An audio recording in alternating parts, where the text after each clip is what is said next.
Hello, welcome to the live stream for January 24th, 2018. My name is Dana Morningstar, and this is a live stream we do every Wednesday night at 8:30 p.m. Eastern Standard Time. Welcome, Adriana, Narc Free, James, Shelley, Mala, LP. Welcome. Hi, everybody. So, two things before I forget. Actually, three things before I forget. First one, book club is going to be tomorrow night at 6:30 p.m. Eastern Standard Time. So it's the last Thursday of every month is when we're doing it. And I think what I'm going to go ahead and do, because this book, oh boy, this topic is such a big one, and the book that we're reading, which is Codependency for Dummies, it's so full of so much information. Some of it is probably going to be pretty controversial. So I figure in order to try to do the book justice, I would like to basically divide the book in half. So I'm going to cover half of it tomorrow night. And then I was thinking next Thursday, we could cover the other half. And that way it'll give me more of a chance to prepare. And then it will, um, yeah. So, because it's just a lot. So that's the first thing. So book club tomorrow night, 6:30 p.m. Eastern Standard Time. Second thing is I was listening to a podcast today, and the gal was she had the most insightful thing to say. She was talking about how she gets really nervous when she does public speaking. And this is something that I struggle with every single week when I do live streams. It's this feeling, all of the feelings that go along with public speaking. It's, nervousness, anxiousness, this kind of this sense of impending doom. Even though I love you guys, I love being here, it's very nerve-wracking to be live, and it's stressful. So anyways, she was saying that what helped her was to kind of reframe her understanding of those feelings when they do surface. So she was saying, and I thought this was useful for us as a group, and I'll get to that here in a second, but she was saying when she feels these feelings of anxiety and, you know, almost dread, these really intense emotions of fear, to change her understanding and be like, nope, those are not just the feelings of stage fright. Those are the feelings of me being brave. Those are the feelings of me being courageous and putting myself out there. And I really liked that. And so tonight I've been trying to kind of change around the way that I perceive those feelings, and be like, yeah, okay, this is not a negative thing. This isn't, because every single week it feels like I'm walking up to the high dive and I have to just kind of push myself off. And within like the first 5 or 10 minutes or so of being live, then I'm fine. But for that first 5 or 10 minutes, I always get very nervous. So I liked that, changing how you feel about things. And so I thought this would be useful to share with you guys for other people that are feeling this way. If you have to go to court, if you have to see your ex, if you have to be in any type of really uncomfortable situation, instead of thinking of it as, oh, this is so traumatizing, this is so terrifying, it's okay, these feelings are me being brave, me being courageous, me standing my ground, me asserting myself, and to turn it into something positive. So just something that I thought was worth sharing. And the third thing, oh my gosh, how could I almost forget this? I am so excited about this. So my second book, that's kind of a whole story behind it. My second book, Out of the Fog, I just got my like it's real. It's real, y'all. It's real. I just got my first copy of my second book in the mail today. And um I was so nervous. I had to have a friend go with me. We picked up the package and I said, I'm so scared to open it because like what if the formatting's all messed up? What if? And so it was such a fun moment. This is the first book that I've written that I've actually held. And so it's like a legit book. So um that was my, I don't know, it's just like, it's just such a good feeling to look at that and be like, wow, I did that. Like I did that. So, yes, and kind of to add to this, so the reason I have only a copy of my second book is because writing a, and I should really do some YouTube videos on this for anybody that's ever thought about writing a book, but it's such a process, and it's writing the book is only part of that process, and coming up with a title and a cover and all of, like the back matter and getting a picture done and getting it formatted and edited, and my goodness, it's just such the process. And so for my first book, I had postponed getting that one in paperback because it was, the table of contents, if you've ever seen the ebook version of it, is extensive. And so I didn't want, there's all these decisions that go into actually creating a book. And so I was going back and forth with, do I want to move some of that table of contents to the glossary, or do I really want to have like a, 4-page table of contents? Because that first book is full of a ton of definitions. And so I was going back and forth with it. And then the formatter wasn't getting back to me, and, just everything takes 3 times longer than you think it's going to. So that book will hopefully be out in paperback. Man, I don't know. I'm hoping within like the next 7 business days, but we'll see, because it just takes longer. But that's why. So, I think it's always so easy to and understandable, to see somebody who has actually done something that seems like this monumental undertaking, like writing a book, or um, even starting a YouTube channel, anything like that, and just think, oh, it must be so easy for them, you know? And for a lot of us that struggle with that creative process or finishing a book, it can feel like, maybe there's something wrong with me that I can't do it, but they can. And And I think a lot of creative people almost kind of like to perpetuate that myth of like, oh, it is easy and I'm just a writer and this is just what I do, or whatnot. But really, it's writing a book for me is, and doing YouTube, there's so much emotional stuff that goes on behind the scenes. Every day is a day of like, you struggle with self-doubt. And then there's days where you're like, man, I really like what I wrote. And then there's days where you're like, this is absolute garbage. And it's such an emotional roller coaster. And so just please know that. Like, if you're trying to write a book or start a YouTube channel, all like that whole mix of emotions, it's not just you. It's very normal, and it's really what tends to happen behind the scenes. It's just that nobody really talks about it. So just let that be said. Uh oh, Narc Free, thank you, says, I'm almost crying here. I've been watching you since day one. This is so awesome, Dana. Yeah, I know. I That's how I felt when we unwrapped it. Um, it was, I'm so glad that I put it out in paperback.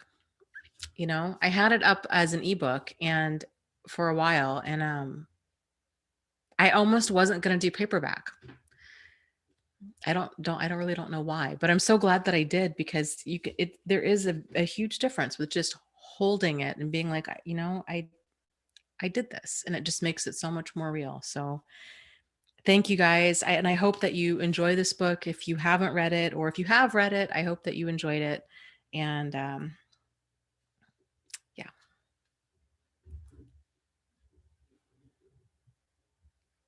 So Spring Goodwater says, I just started my own YouTube channel. Good for you.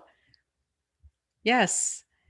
It's, every platform has its own learning curve to it, whether it's a podcast or a website, like a blog, or even a Facebook group or YouTube channel, or writing a book, or what have you. And, I think one of the biggest things is to realize, just hang in there. You're going to have, my channel was very, I think, unique in the fact that it grew very quickly right away. And I and not only that, but I feel like I had the opposite emotional reaction that most people have. Like, I think most people tend to start off as feeling pretty comfortable and confident on camera, and because they're trying to get people to watch their videos, and I didn't think anybody was going to watch my videos, and so I was just recording a bunch of videos and putting them out there, and then when I realized people were actually watching them, that's when I began to get really self-conscious and really had a hard time with doing the live streams and even putting out videos. So everybody's got their own learning curve to it, and I guess just realize that um, if it's something that you want to do, just pace yourself and do it because you love it. Especially with platforms like YouTube, where I see a lot of people that are you know starting YouTube channels because they want to do this as a job, or because they want to do it because they can make money from it. And that can be a really stressful that can put a lot of pressure on a person to make videos and to make a certain type of videos. And really, for me, it took me probably about a solid year of getting comfortable, reasonably comfortable on camera and finding my own voice. And I think that's another thing with writing and with YouTube that a lot of people, until you do it, you don't realize it. It's because that's weird. Like, you think, why would I have to find my voice? Like, I just talk, right? Like, I just sit down and I write a book. I'm like, that's my voice. And that's kind of not how it works. It takes practice kind of being yourself. That sounds so weird, but it's true. So, um I hope that you're making videos because you enjoy them. The internet is such an amazing tool that we have. We're so fortunate to have it, and it's such a great way to interact and meet other like-minded people. And I really hope for all of you guys that are out there that are doing YouTube channels and stuff, that you enjoy the process. It's a big part of it too. It's sort of like the saying goes, there's no happy destination to an unhappy journey. And it really is, it's so important that we enjoy we enjoy what we're doing as much as we possibly can along the way.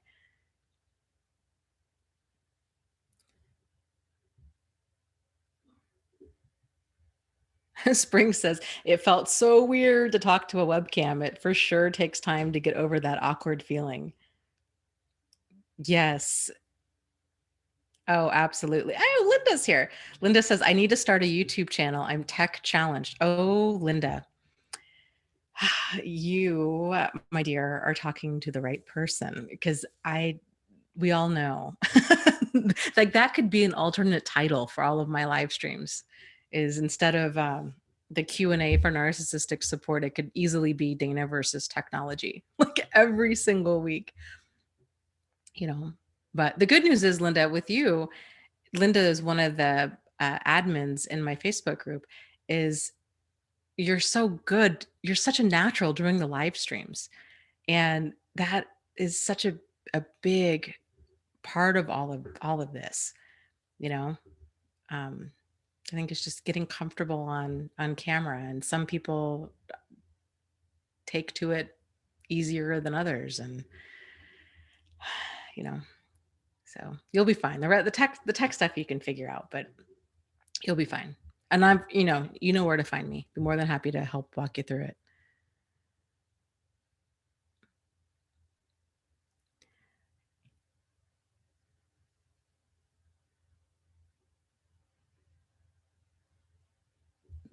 Mala saying she was thinking about writing a book when she was with her narcissist. She says, but I could never motivate myself. Yeah, I always knew that I wanted to write my own personal story.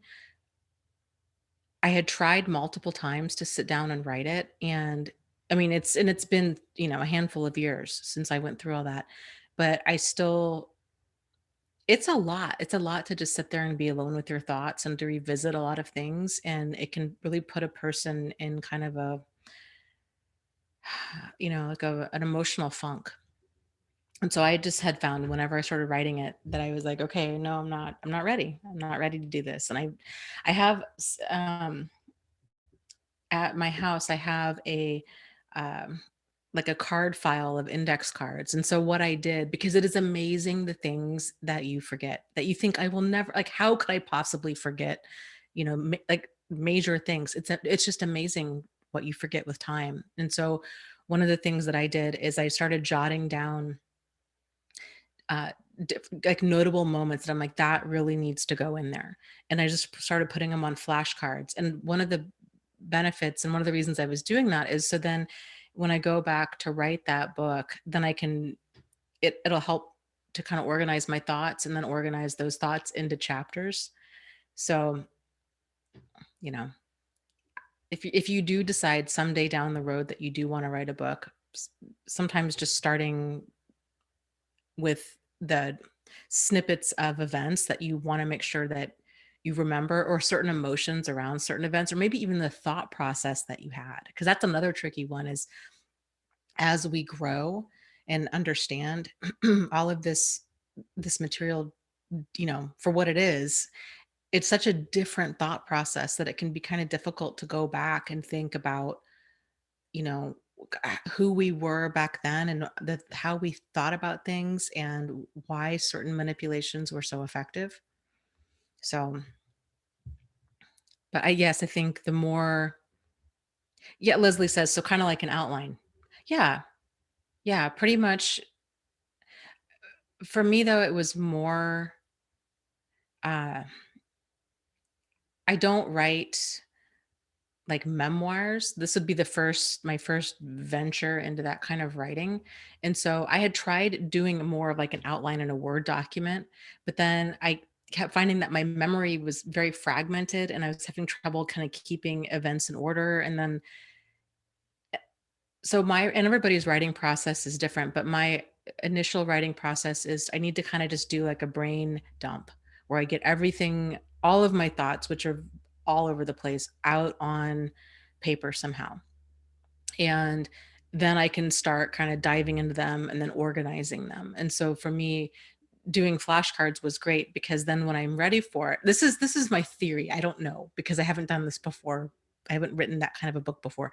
But the plan the plan is going to be to get like a giant cork board, or some like poster board, and then tape up the flashcards, like get them all out on the table and then start organizing them, and then just kind of flesh out, okay, what were, just to capture, okay, some what were the emotions, what was I thinking at that time, like what else, because when you're going through it, and that's another thing too, like when you're going through it, you're just living your life, like you're going through it. And so then once you're on the other side of all of that, turning that experience into a book that it's going to be uh, somehow, relatable or pertinent to other people. It's kind of if it's its own thing, its own, it's very different.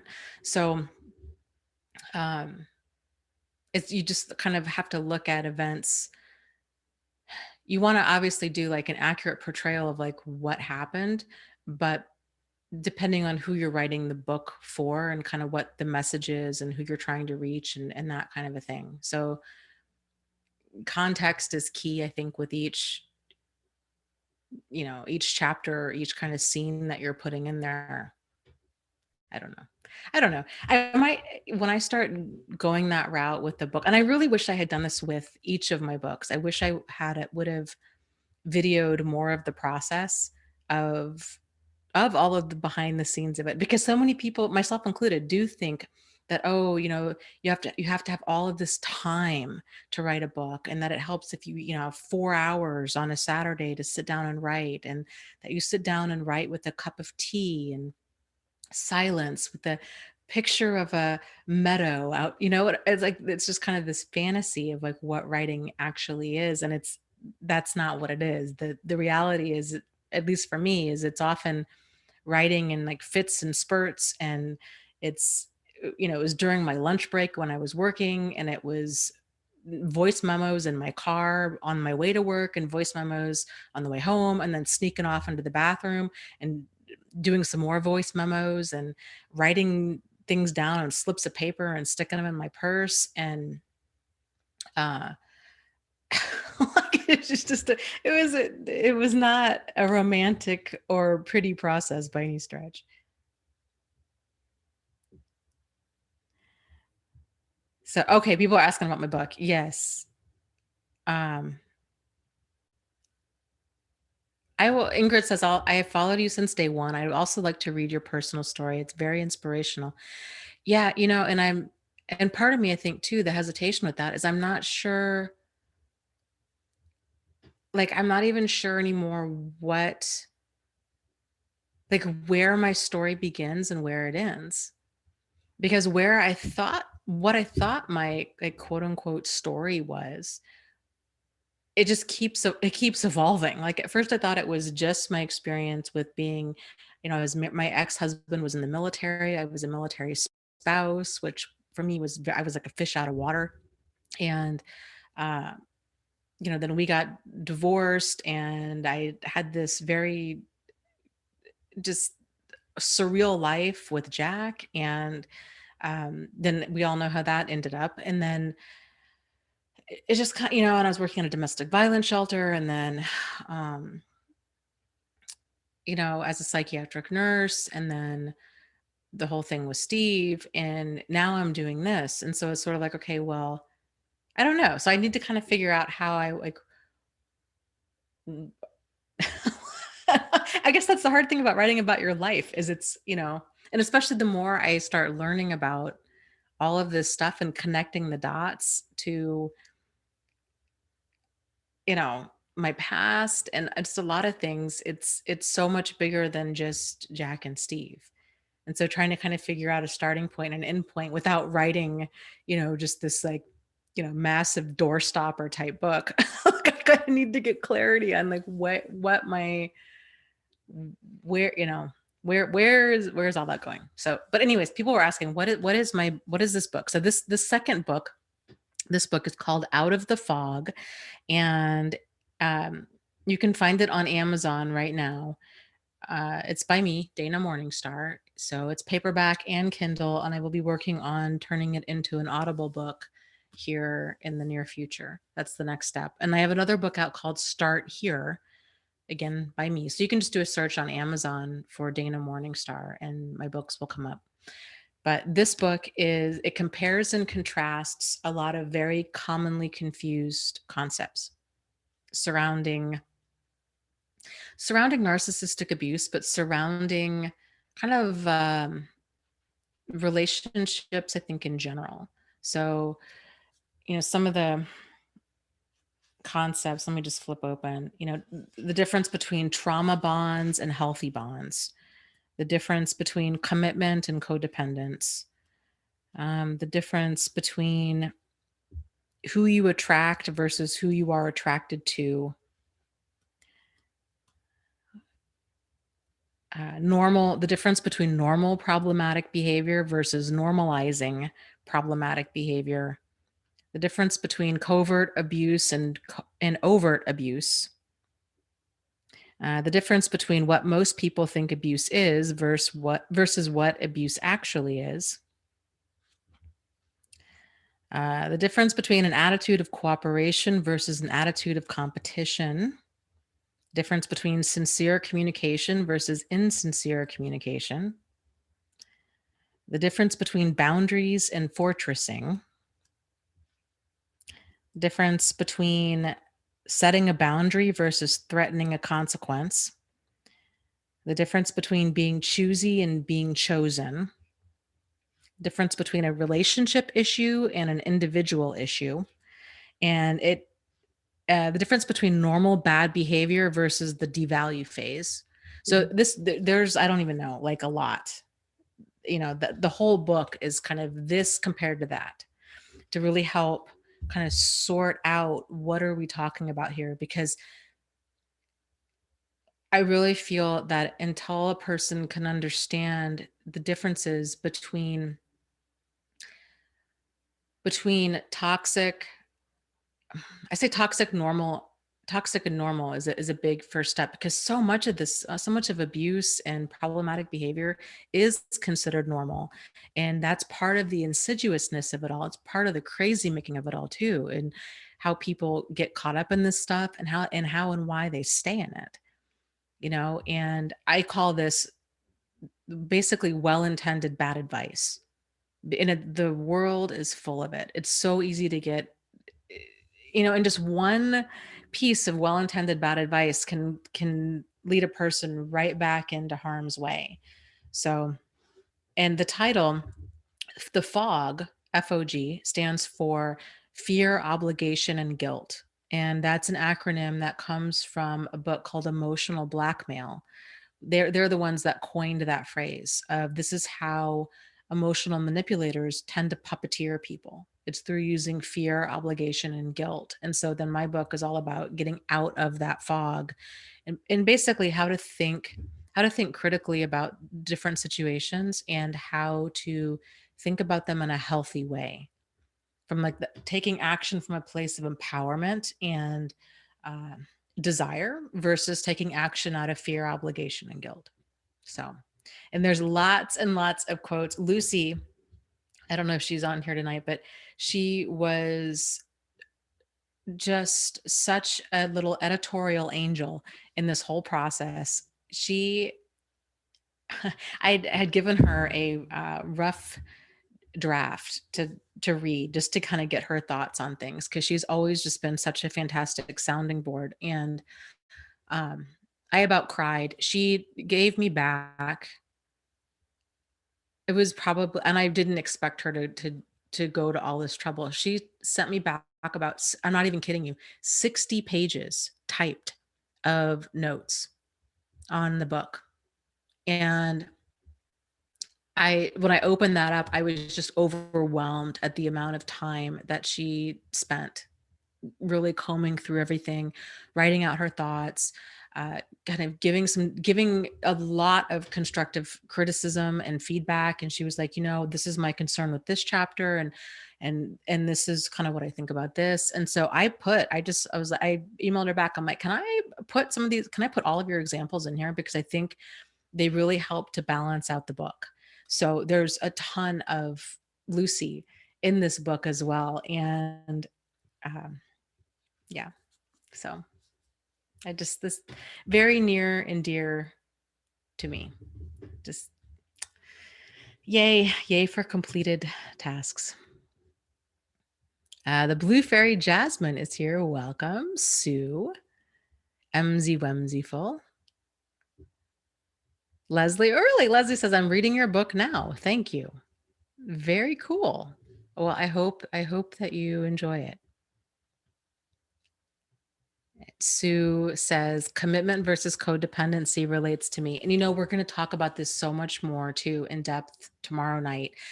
And that whole concept of commitment versus codependency that's perhaps the most insidious part of all of this, is all of these messages that we get from culture, we get from media, we get from friends, from family, from spiritual leaders, from a lot of therapists, from it's a lot of well-intended bad advice that it might, it's great to have this idea of commitment is forever, depending on the person that you're with, assuming that this person, is open, honest, sincere, solutions oriented, and that they're wanting to work as a team player, and they have accountability of their actions and all of this stuff. But if you're, obviously if you're with somebody that's incredibly abusive and dangerous and destructive, that trying to push somebody and being like, okay, well, it's not, it's a real, everything's a relationship issue. If that's that thinking, then that's really, really toxic, and it keeps a person stuck in an abusive a relationship for years or decades.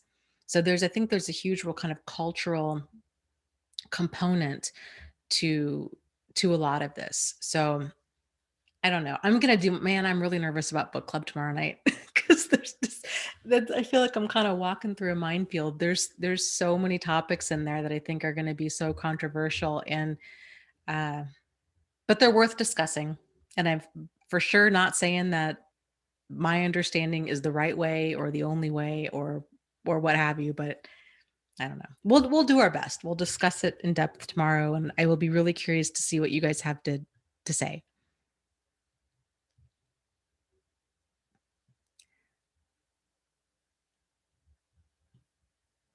Sable says, "Wow, salute to Lucy. What an angel." Yeah, absolutely. She is just been absolutely wonderful. Oh, that's an interesting idea, Ingrid. Ingrid says maybe the red flag series could be a beginning of your story.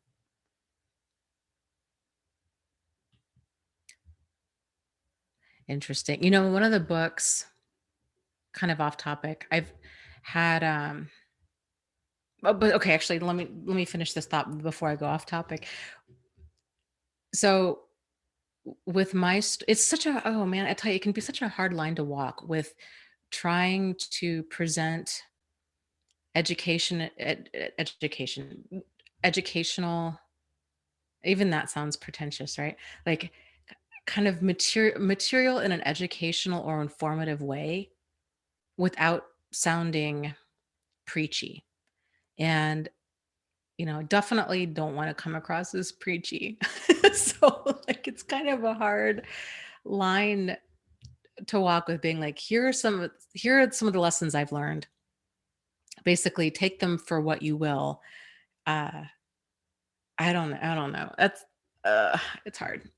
One of the actually the book that I'm working on right now is, I don't have the title for it, but I have the subtitle.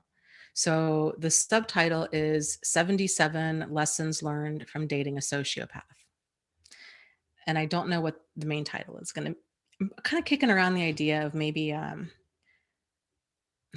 don't know. I don't want to make it too dark, or because all of the lessons learned. So anyways, one of the options for the title was Evil Doesn't Have Rules, and then colon 77 lessons learned from dating a sociopath. Another title idea was Love Bombing Isn't Love, 77 lessons learned, blah, blah. So I don't know. I'm sure I'll have a clearer idea as the book takes shape. And but I'm excited about that book because it talks about a lot of the red flags in a more constructive way. So it kind of breaks them down into the main lesson learned. So like lesson number one that I learned, and I still need to organize these, but let's say for example, a lesson learned is like love bombing isn't love. And then I'm writing it out in terms of kind of how I used to think about love bombing, and then kind of how I think about it now, and just a lot of the aha moments that I've had. Because I think it's always easier to see stuff in other people. You know what I mean? Like when somebody else tells you, yeah, here's all here's all the mistakes that I've made in my life. Like do what you will with these. Like maybe this will shave some time off of the learning curve for you, or maybe not. I don't know. But I think it's it's easier to see stuff in other people.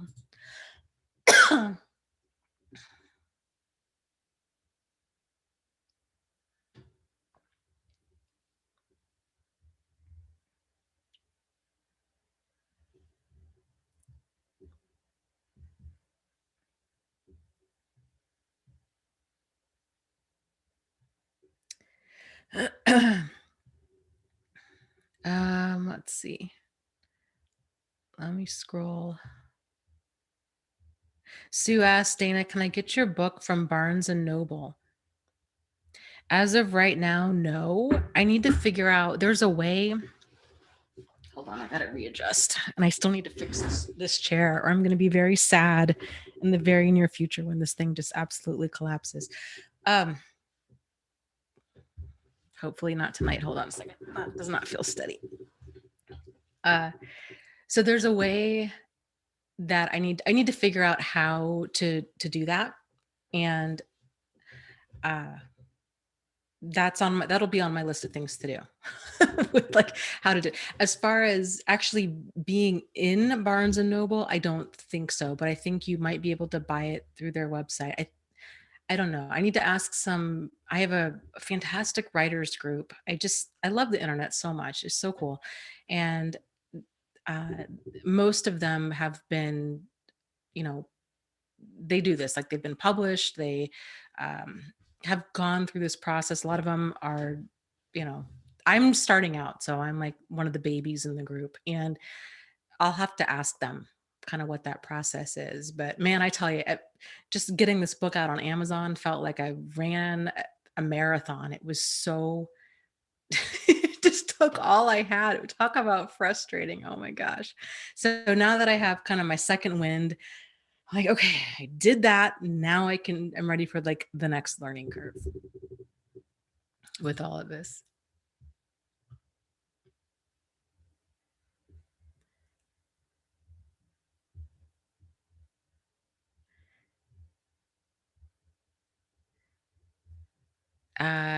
Truth Seeker says, I'd love to study love bombing in depth, also NLP and how language is used to hypnotize flying monkeys.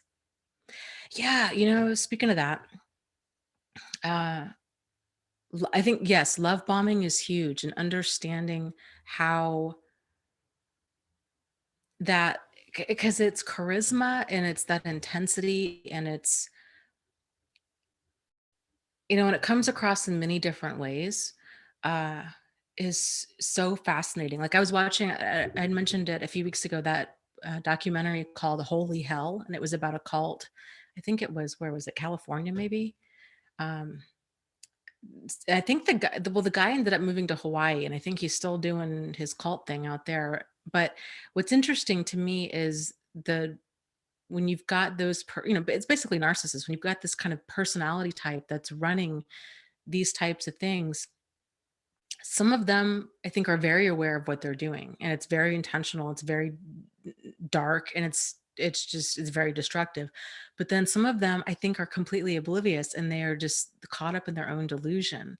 And to me, that's almost more interesting. Oh, it's more interesting for me, but it's also more dangerous, um, because it just creates this whirlwind that people get sucked up in, you know, because it's not like cult members, although Scientology I would say is a little bit different, but like with most cults, it's this the members really believe. It's not like they have secret meetings where like, okay, now we're going to go be really nice to these people and we're going to just bombard them with attention and snacks, and we're going to just really recruit them.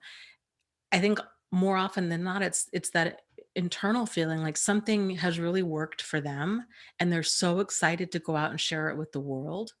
And so it's for the cult members, it's coming from I think more often than not, it's coming from a really good place. And so that's what can be so scary, because it's like, anybody can get caught up in this stuff. And I guess that's too, for me, what's really fascinating about that is how kind of breaking that down and seeing how this happens. Because I think the more we can understand it, the more then people can kind of work to prevent it. So interesting stuff. And then same with NLP. Speaking of which, I was watching some videos the other day because I'm very interested in NLP too. And there's a lot of controversy around NLP. I don't know if you guys are aware of this, but the two guys that started it was a Bandler and like Grindler or something like that. Uh, there's a lot of uh, they really came under fire for this was incredibly manipulative and dangerous and brainwashing, and it got a lot of flack. But there's also a lot of people from the videos that I have seen with NLP and the results that I have heard about from other people, they can be very effective. However, I think whenever you're dealing with anything, people's minds, how they process emotions or perceive events or whatever, I think it's important for people to be as transparent as possible, because then, yeah, then it is gross and it's not cool and it's very, very, it's very manipulative and, um, you know, but I think there's a lot from NLP that can be used. They use a lot of visualization. There's a heavy focus on language, kind of the idea that our language really does shape our feelings, which I agree with that, you know. One of the guys out there that you might be interested in watching, who I've enjoyed, his name is David Snyder, Snyder. He's on YouTube, and he does NLP. And I really like a lot of his exercises. And I don't know, just for what it's worth, it's always interesting to kind of explore this stuff and make up your own mind about it.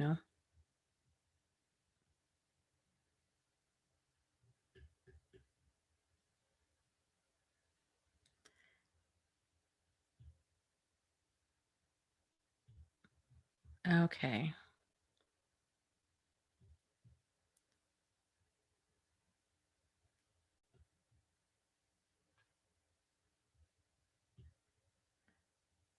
Uh,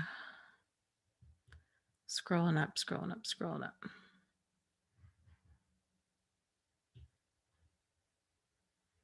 Yeah, Ellie says, I think my sociopathic ex knew what he was doing.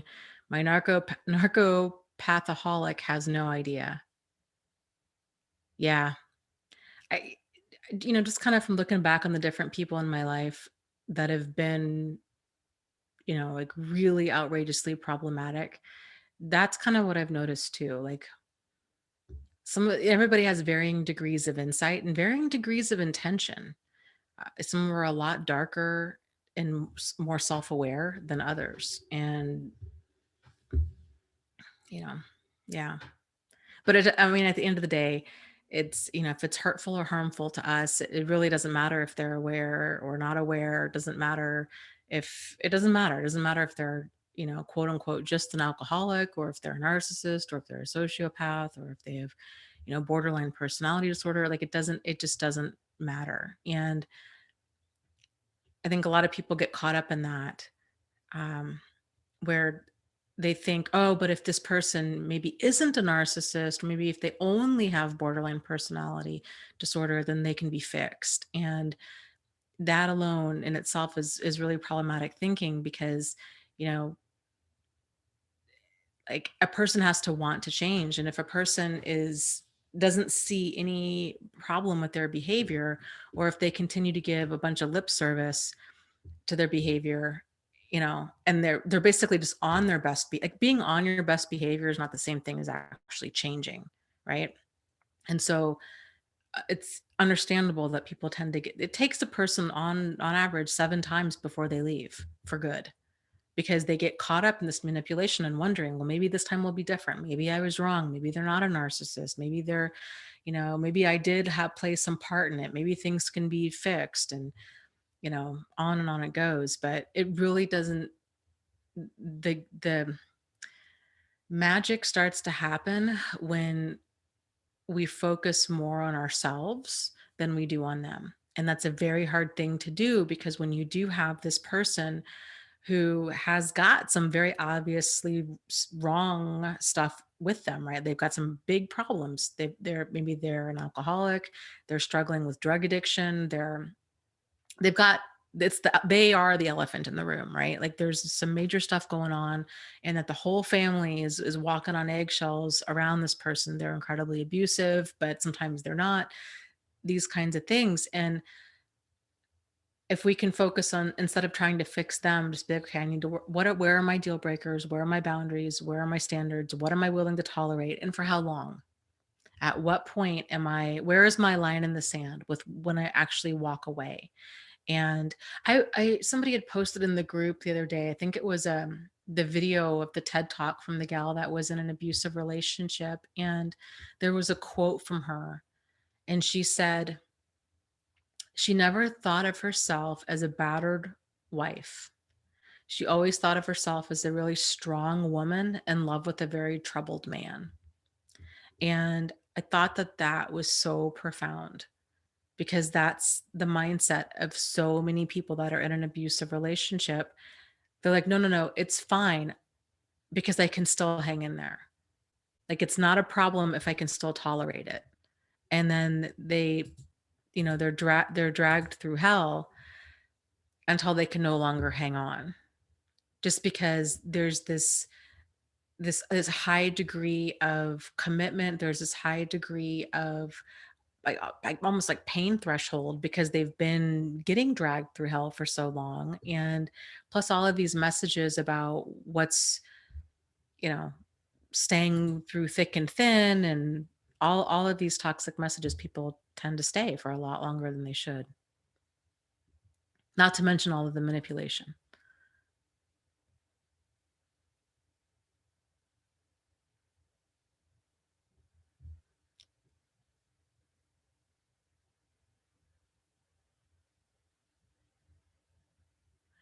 Vegan Yogi says, I have highs and really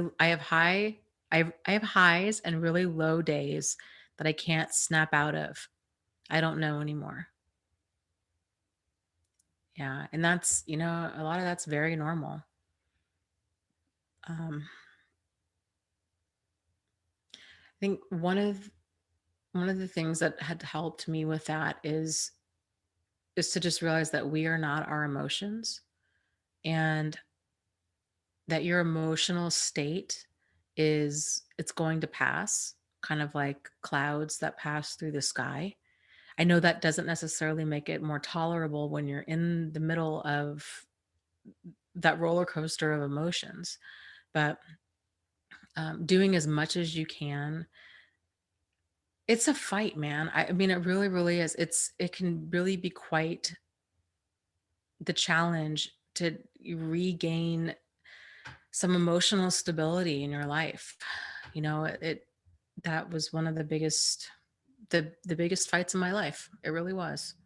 And I think, what was that book? I think it was the Respect Me rules, where one of the tips that they had in there, which I loved, was talking about book ending.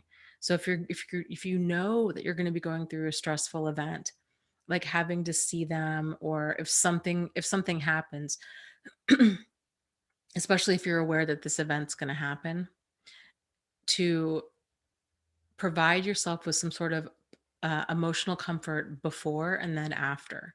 That, I think, that can be very helpful, whether it's journaling, if you're seeing a therapist, speaking to a therapist, or calling a friend, or just being extra good to yourself.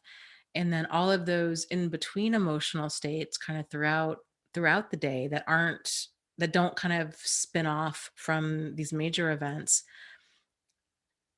I think really, I mean, depending on how low your lows are, but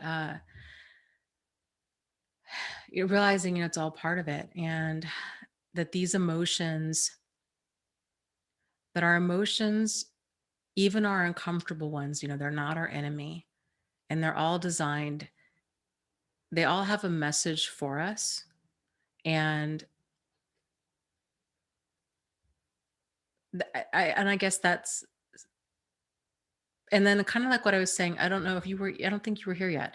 I was saying at the beginning of the live stream tonight, this one podcast I was listening to, the gal was saying to kind of to try to reframe your understanding of certain emotions. And so she had shared that before she gives a talk or does a live stream, she gets really anxious. She feels a little bit nauseous. It's just this kind of feeling of impending doom, and like you're walking out onto the high dive kind of a feeling. And she was saying that she used to just tell herself, I feel stage fright. I feel fearful. These are feelings of fear. And now she's flipped it to where she's like, these are feelings. This is what me feeling brave feels like. This is what me feeling courageous feels like. And it's really helped her to kind of change her understanding of being vulnerable and like putting herself out there, and understanding her feelings in like a broader way. And I think with uncomfortable feelings, we can do something similar of, you know, these are the feelings of our brain trying to process trauma. These are the feelings, a lot of this pain is a reminder, our brain's way of trying to remind us that this is this is not for you, that love doesn't hurt like this, that people that are good for you do not cause this kind of emotion. And a lot of those emotions that are kicked up is it's just your brain really trying to hammer home that point of, I love you, you matter, and stay the hell away from this person and anybody even like this person. And I think that's oftentimes why those feelings are so intense, is it's just so we really, really, really learn that lesson. So but I'm sorry that you're going through such a hard time. I know, and man, I remember how low those lows were, and it's awful.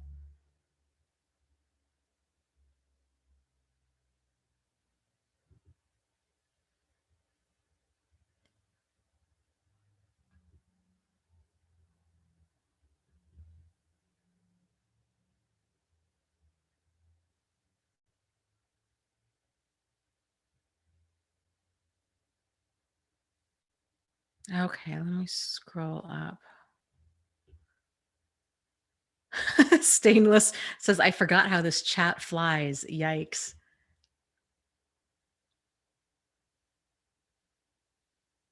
Lauren says, I'm finally starting to feel like I can support myself. I used to feel worthless, like I didn't even deserve to be paid $5 no matter how much work I did. That's awesome. That's a huge victory. Yeah. Just realizing, yeah, you matter. You matter. Rick, hi, Rick. Rick asks, Dana, what is the first step in finding yourself again? I'm just so lost and empty. That is such a fantastic question. And, it's going to vary from person to person. I think there's two parts to this. Okay. So I think the first part is realizing that you've been through a lot and being extra, extra, extra, extra, extra good to yourself right now. This is healing Rick. And it's like if you're overcoming a really awful disease or virus, it's toxicity. If you've been poisoned, if you've gone through something where you're just so incredibly toxic, we're to realize that there is a healing process that's going to take place, and to be as compassionate as we possibly can with ourselves as we're starting to heal again, because we're not going to be able right off the bat to be able to just get back out there and live life just like how we used to live it. Like there's going to be that healing period, and that's normal. And I know it sucks, like nobody wants to go through that, right? Like it's bad enough if we had to go through an abusive relationship. It's even worse when you have to go through the recovery of the abusive relationship. But just being as compassionate as you possibly can with yourself right now. And so that's a big first step. Then I would say, in addition to that, is continually asking yourself, what do I need right now? What can I do right now in this moment? Like, what is the most compassionate thing that I could do right for myself right now? Or what is yeah, basically, yeah, what do I need? Like, what do I need right now? And then really listening to the answer that surfaces, because it'll probably be different every time you ask yourself that question. It might be that you need to go to bed earlier, that you're tired, you know and because there's I think there we oh man, can be so judgmental of ourselves, right? Like if we're going through something difficult and we're exhausted and it's 8:30 at night and we're like, man, I don't want to go to bed at 8:30. I we can get upset with ourselves for wanting for going to bed at 8:30, or getting upset with ourselves that we're wide awake at 2:30 in the morning, and that kind of stuff. And so trying to release the judgment that we have around where you are, and just being like, okay, well, what can help right now? What do I need right now? And maybe that is going to bed early when you're tired. Maybe that is, um, you know, getting into a support group, or calling a therapist, setting an appointment with a therapist or with a doctor, or um, getting a massage, or spending time with a friend, or cultivating a new hobby, or any number of things. So learning to tune inward, really, I will tell you, the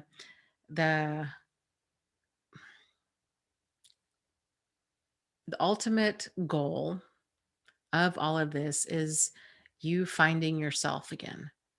And after these relationships, most people, very normal, they feel completely blown apart emotionally, and sometimes physically, and sometimes financially. It's truly just kind of this ground zero starting point again. And you've heard me talk about this before, but kind of the beauty in that is that you get to decide which pieces of your life that you're going to rebuild with. And that's incredibly powerful. And in many ways, it's a gift. It's a gift that most people will never do, because most people never bother to disassemble their whole lives and rebuild it again consciously, because it's a lot of work and it comes with a tremendous amount of pain and loss and sacrifice. And more most people would rather stay in complacency and mediocrity or misery even than change. So I think you kind of brick by brick, you're going to be rebuilding your life. And the more you can tune in, and the more you can figure out, okay, who am I, and what am I all about, and what do I want this next chapter in my life to be about, and what do I want to have this chapter include? What kind of people, what kind of hobbies, where do I want to live? Um, just all of it. Just start kind of questioning everything, I guess. And you'll know when you're on the right path based on how you feel. So, and I'm sure you've heard me talk about this before, but my whole kind of emotional scale of like 0 to 10, 10 being things that really juice you, really excite you, and 5 being things that you're lukewarm about, and 0 being things that you're ice cold about. And it helps to get to know yourself. If you're like, I don't know who I am, I don't know where to start, I don't know, like, I don't know, to start going around and ranking things on the scale just to get an idea of um, how you do feel about things. Because feeling numb and kind of living a life based on shoulds is a very common thing that most people go through.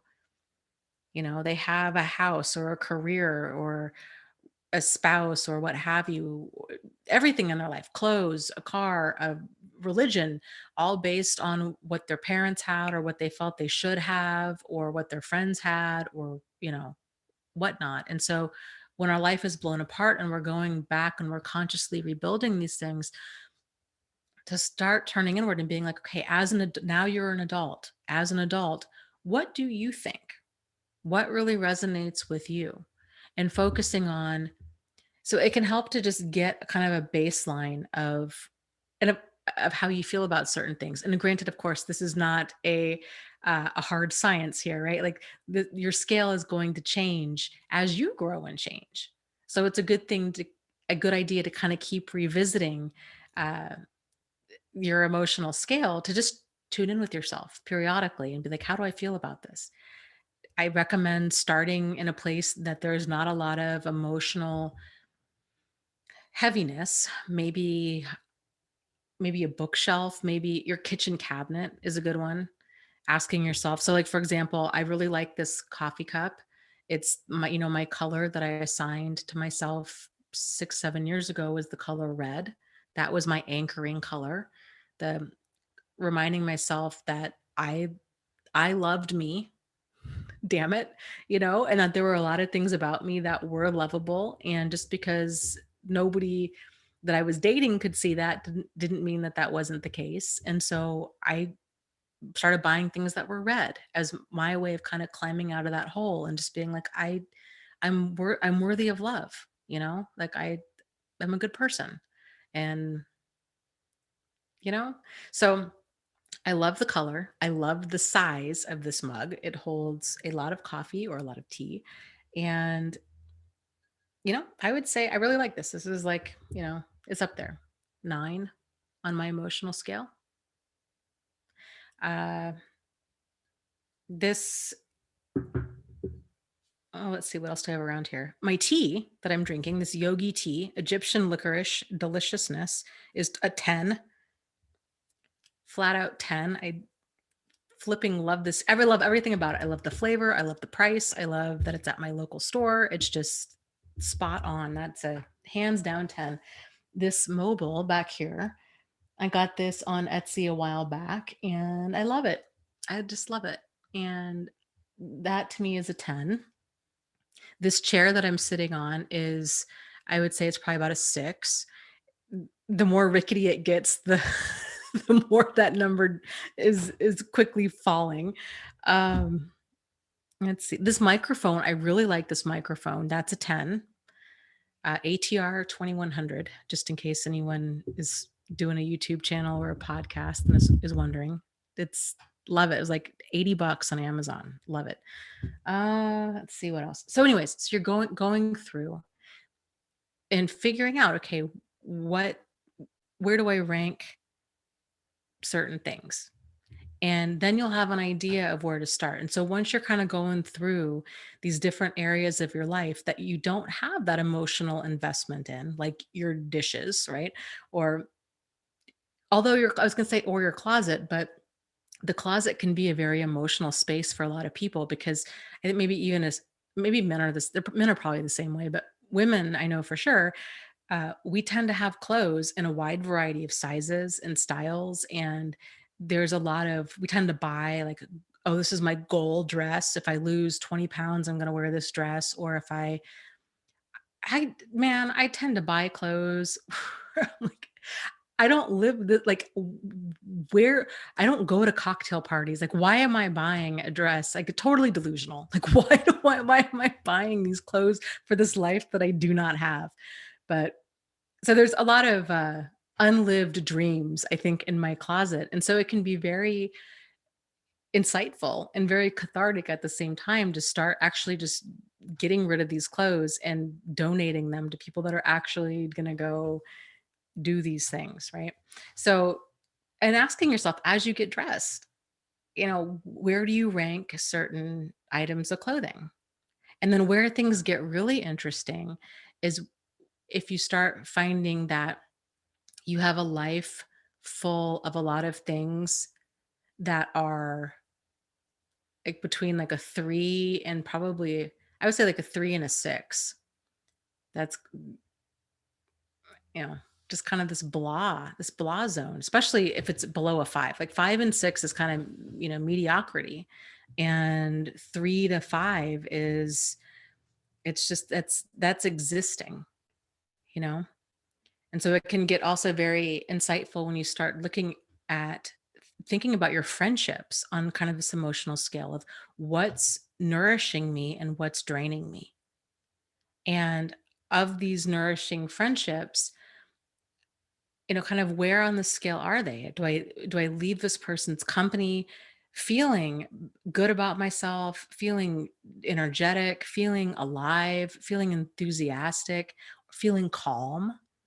Feeling kind of this range of positive motions. So I feel safe and secure and that I can be open about myself and all of these things and thinking about okay and then thinking about in your past, okay, were there other people in my past that I left feeling anxious and depressed and ground down and jealous and paranoid and insecure? A lot of those feelings tend to be more of the feelings of the toxic relationships, which I would say, you know or definitely like a 5 and below. So, that's a good place to start.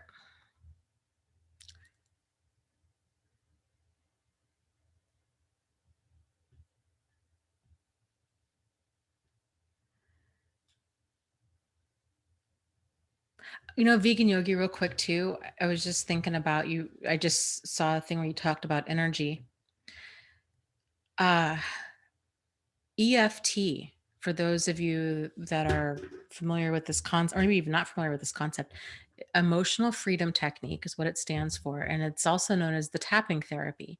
And there's different meridians. This was another thing. I fall down all of these YouTube, like into these YouTube videos late at night. It is, yeah. Anyways, so really went on this like EFT marathon the other night, and it's really, really fascinating stuff. And so, it's basically tapping on these different meridians. Like there's some here, and then I think here, and then here, and then here, and then here, and then here, and then under like kind of where your bra strap is for women. And so there's kind of these, you say these different things as you go through and you tap, and it helps to kind of release and process this emotion. And a lot of these videos, like you can walk yourself through it. And I have to say, it's very interesting. And so, what I found helpful too was and some of the videos will have you do this, but to kind of rank the intensity of an emotion that you're feeling. So if you're feeling incredibly depressed, to be like, okay, this feeling for me is at about an 8, and then go through, a session of tapping and saying, even with this, or like with this depression, with this depression, and then it kind of leads down to I love and accept myself completely.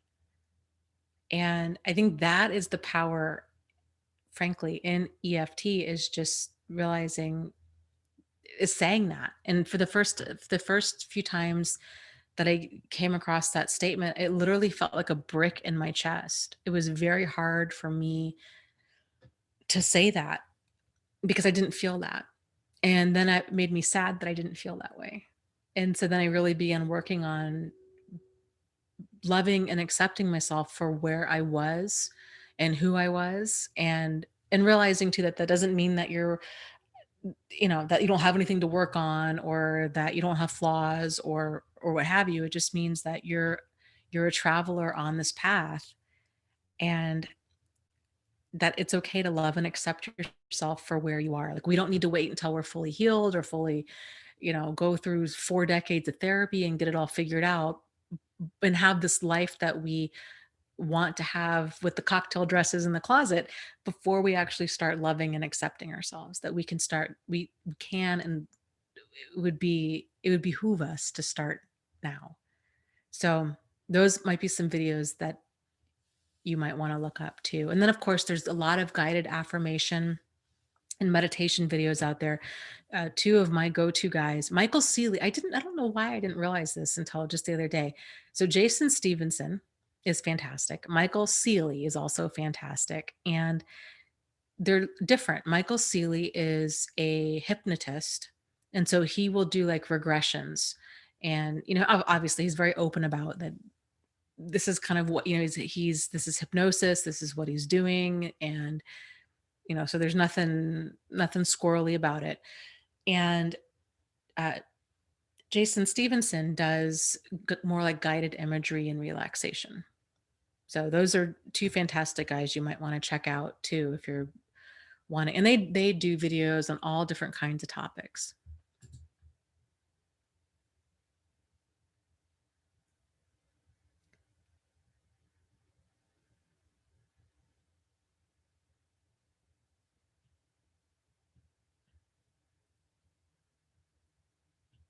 Okay, let's see.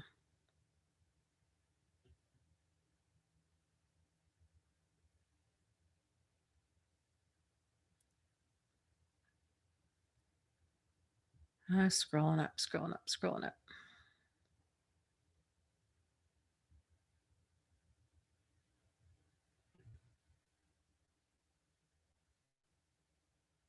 Oh, Linda, that's so funny. I was just thinking about doing something similar. She was saying that she just bought some essential oils for chakras. They should be here by this weekend. Oh, that is so exciting. I love essential oils.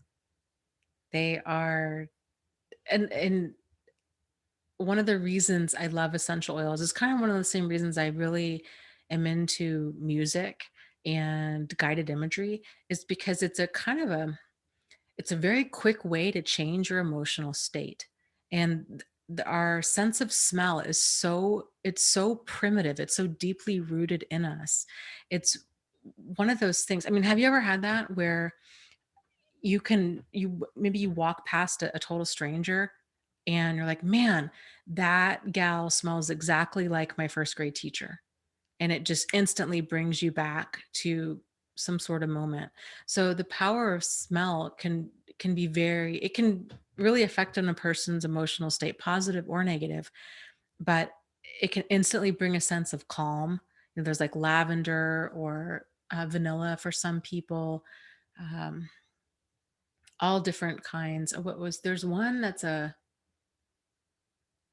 I think it's called Five Thieves. It's kind of a funny name, but it's a clove and a bunch of other scents that is very grounding for me, very very nice aroma. Orange, and then you can mix them, like orange and vanilla is kind of like a creamsicle flavor. Not that you want to eat it, but to smell. Uh, can be really therapeutic. You can put a few drops in like a bath or um, you know, whatever. So yes, I like that idea of essential oils.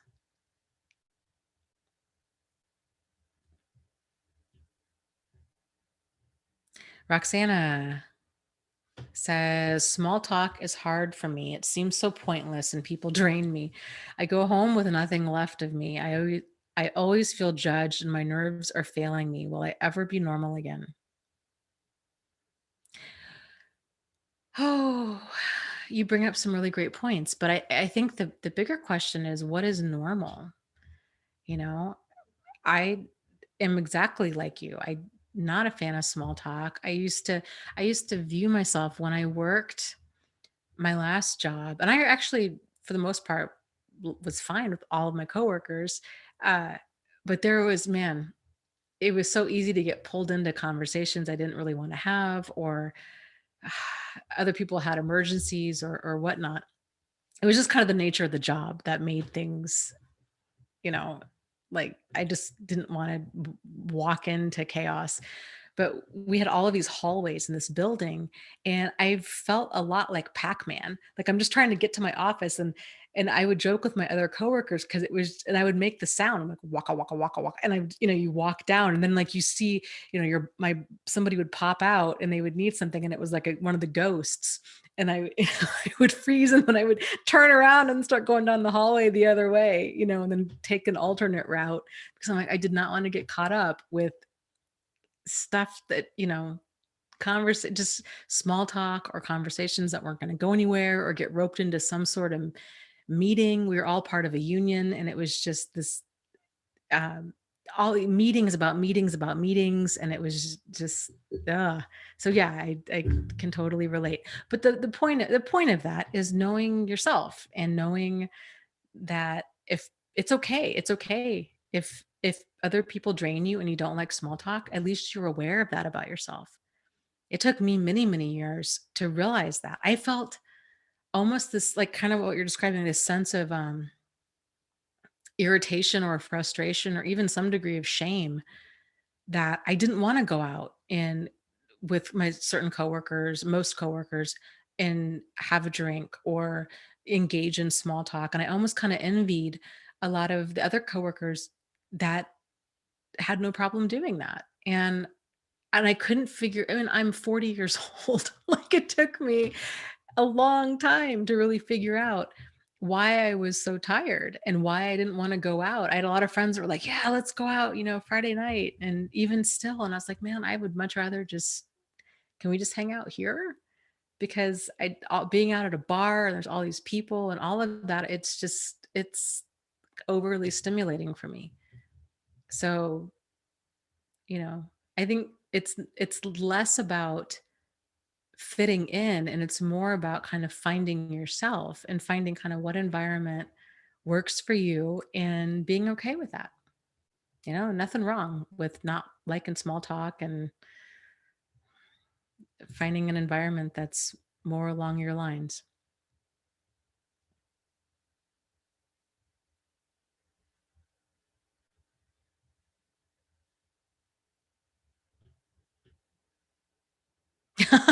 And new Chris says, LOL at misanthropic Pac-Man. That's totally well said. That was 100% me. Misanthropic Pac-Man. Yes. And I would even, and I just cracked myself up doing that, going down the hallway. And there, of course, there's only like a few coworkers that I'd shared my misanthropic Pac-Man experience with, and they would see me and I would literally like robotically like just walk down the hallways, see somebody and then just turn right around and then just keep walking. I'm not walking. That was one of the most freeing feelings, to realize that I could turn around and walk the other direction. That I didn't have to just walk like smack into a conversation that I knew was going to just be crazy making for me. So it just, gosh, I cannot believe it took me that long to realize that.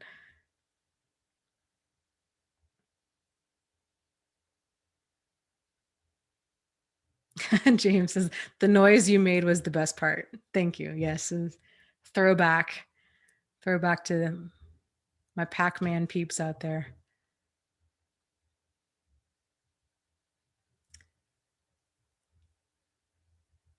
Yeah, it just boils down to finding what juices you, and it's going to be different things for different people.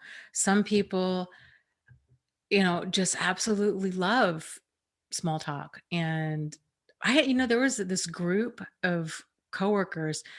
They, I'm so glad for them that they all found each other, because they all had so much in common. They would just do all kinds of stuff together after hours and on weekends and all of that. And I hung out with them a few times and I'm like, yeah, I like, they're awesome people, but it was just too much.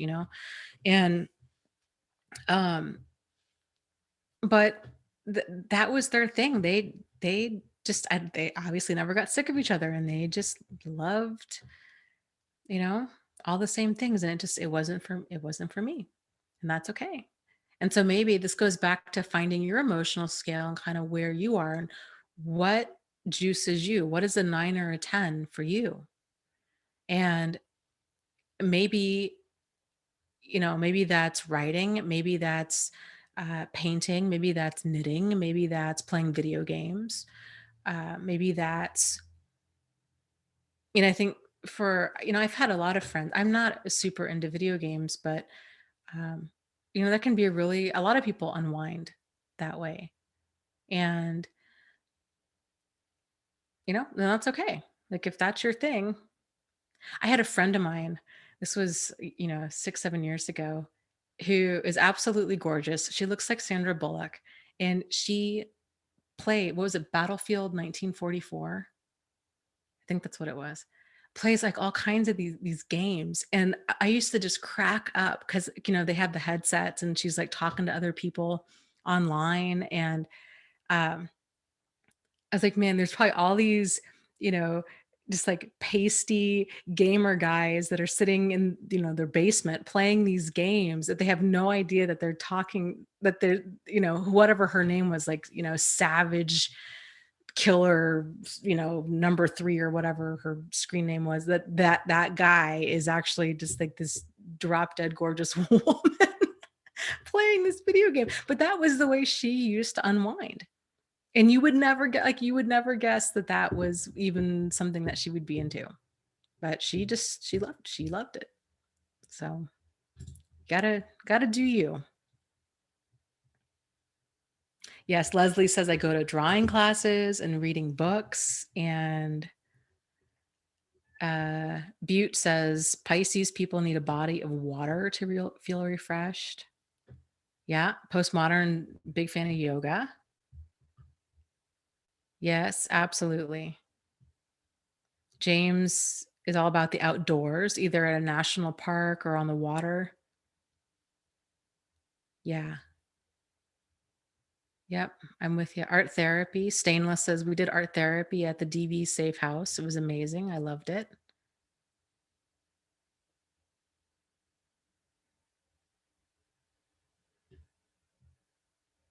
Postmodern likes cooking and ironing and mending.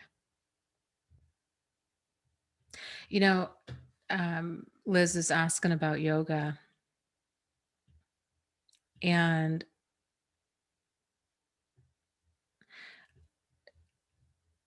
yoga was one of those things, like, I guess like most things in my life, where I just really didn't get it for like the longest time. And I really would, for like dozens of yoga classes, I would go and I would just kind of go through the poses and I'm like, okay, yeah, it feels good. It's calming, it's stretching, it was cool for what it was. It was a good workout, what have you. And I don't know what flipped the switch for me, but when I really began to turn inward and focus on my body, like being fully present in your body is such a game changer. That in itself is so incredibly relaxing. And you can do something similar with doing like a walking meditation, where when as you're walking, you're really focusing on your foot, feeling the ground. So being fully present of, kind of feeling your foot, like how is it meeting the ground? Is it kind of heel to toe, and how much pressure is there? And do you feel that pressure move up to your knee and then up to your hip? And how are you feeling when your foot meets the ground? And being just fully, completely bringing your attention into that moment. It's such a grounding thing to do. And trying to do that's one of the things I try to do with yoga, is really be present in my body and feel every single muscle as I'm kind of doing a pose, and bringing my attention to, do certain areas, just how they feel, kind of good, bad, and different, tense, um, what have you. It's very, very insightful to really fully feel your body.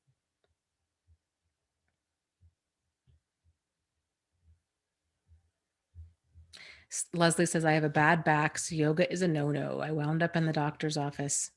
Yeah, and there's definitely different types of yoga too. There's a like a restorative yoga that's oftentimes a lot more gentle, and much of it too is in realizing that you're in control and that you can stop. And if at any time that you feel that you're overexerting yourself, or that it's tuning into your pain and stopping, is a big, I think that's kind of like a big lesson in general, right? Like emotional pain or physical pain, of when does something hurt, and then realizing that we don't have to keep pushing ourselves beyond that limit. That pain is a very, very primitive, very accurate sign that we've kind of reached a threshold in a certain area, and to stop. So, but so many of us, I think body awareness is huge, emotional awareness is huge. So many people are very out of tune with the signals that their body is sending to them emotionally and physically, of something's off, like something hurts, or that you're in pain. And when a person starts turning inward, and they're becoming more aware of these different pain signals, it's just absolutely mind-blowing. And it's like, how did I not feel this before? Especially with physical pain. It's physical pain's a lot like emotional pain. Like you develop a tolerance for it. You just think to yourself, for example, I watch I'll be reading a lot of stories and going on websites and stuff for like breast reductions. And most of the women there are like, because I've been thinking about getting one done, but anyways, so a lot of women there are like, yeah, my goodness, my all of these pain, my bra was cutting off circulation in my arms, and the pain, and this and that, and then realizing, oh my gosh, I've been having these same things for like decades, and never. It gets crazy that that has just become normal. So, like the stuff that we can get used to, and um it's important. I think it's important for us to turn into to those signals before they become normal, so we can start taking corrective action as quick as possible.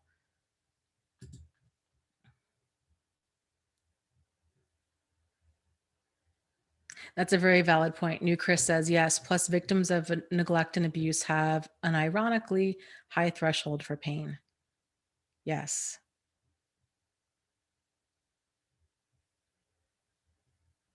Yep, that is so true. And that's a good point too. Stainless says emotional pain will manifest in the body somewhere. Yes.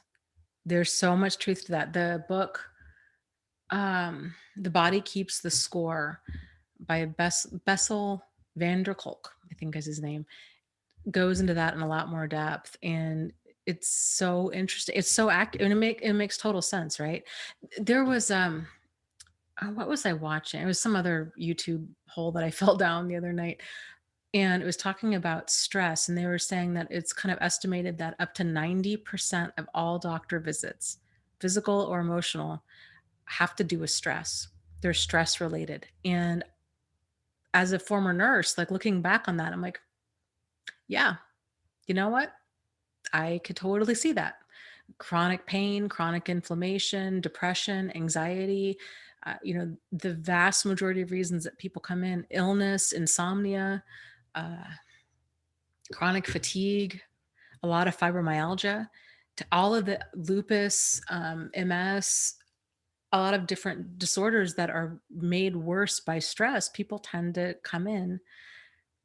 And that's only like thinking about stress in terms of like more of a direct cause and effect, right? Like the stress triggers additional inflammation in the body, which if you have an inflammatory disorder like lupus or MS or whatever, where there's inflammation at kind of the root of that, it's going to make it worse. But then you think about even backing up a few steps, where if a person, you know, like eating disorders or um diabetes. This is a very common one that I saw as a nurse is and it's very common for a person to, if a person is diabetic, uh, and especially if it's like a type 2 diabetes, like a later, it actually used to be considered late onset diabetes, which is no longer the case because children are now getting type 2 diabetes. But, if a person's developing diabetes and, there's significant weight gain, oftentimes they're also dealing with depression. And that depression is oftentimes triggered by stress, which is also oftentimes triggered by, a lot of different things. Oftentimes, trauma or, yeah, I would say trauma. I think the root cause of so many things is just unprocessed trauma because these conversations are not being had. And so people don't realize it. One of my favorite shows on YouTube that I kind of, one of the many holes I fall down on YouTube is like My 600-Pound Life. And if you listen to the stories of a lot of these people, it's like a loved one died or something pretty traumatic happened. They were molested, they were raped, they um, had this major trauma in their life, and then they began eating. And so those kinds of things, it's just everybody processes pain differently. And the more we can get in tune with, and then what's so sad too is it's like with anything else, whether it's alcohol, whether it's drugs, whether it's food, whether it's money, is people tend to numb out for a long period of time until things get so bad that they have that wake up call, where all of a sudden they're being forced to buy 2 tickets for an airplane because they can't fit in one seat anymore. Or um, they, the repo man comes and takes away their car. Or they get a DUI, or they get into a car accident or something happens. And it's that wake up moment of, oh my, I didn't realize how bad things were. I guess I need to do something. Something's got to give, you know? And that is what can be so difficult because then a person, and it's the same thing with an abusive relationship, right? Like you can kind of numb ourselves to it. It's okay. It's bad, but it's scary to stay, but it's scarier to leave. And I don't know if I should leave. And is this my fault? And what about the kids and the money? And but like there's just so many factors that come into play. And so then when a person does go to leave, it oftentimes then they see things clearly for perhaps the first time in a long time. And then it's just this, horror that they start looking around and like, oh my God, this is my life. Like my life is now blown apart and I'm at the lowest I've ever felt. And now I've got to somehow find the strength and the energy to start rebuilding, kind of like what Rick was talking about earlier, finding the strength and energy to rebuild. But I don't, I'm so lost and I'm just tired and I don't know where to even start. It's just, it's heartbreaking when you see, and whatever it is, when a person gets to that point and then having to kind of battle back from that, it's intense.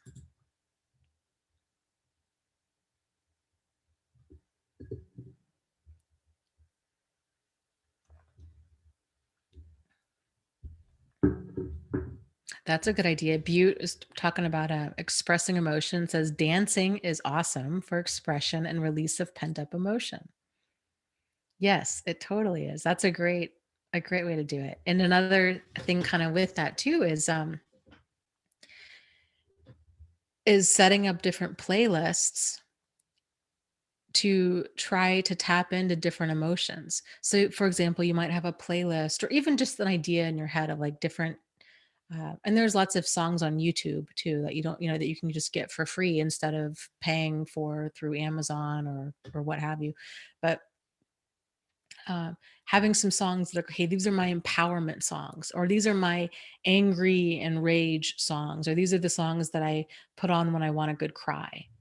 And then that can help too if you're feeling like I need to cry or I need to get mad, but I'm feeling numb and I don't know what to do, to turn on that playlist and just let those emotions out can be a great way to kind of get those emotions to come up to the surface.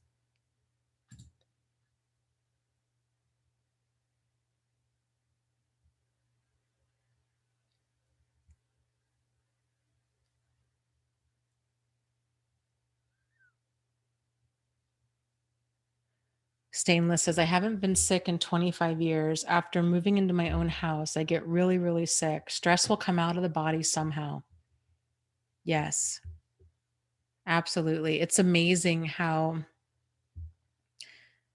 our bodies develop that resiliency, and that strength over time of being under pressure, whatever it is, whether it's at a toxic job or with a toxic relationship or a toxic parent or, uh, what have you. And then all of a sudden we're finally at a safe place and we just collapse. It's like it's just, oh my God, I did, it's like, it's amazing the tension and the pressure that a person can live under and for how long they can live under that.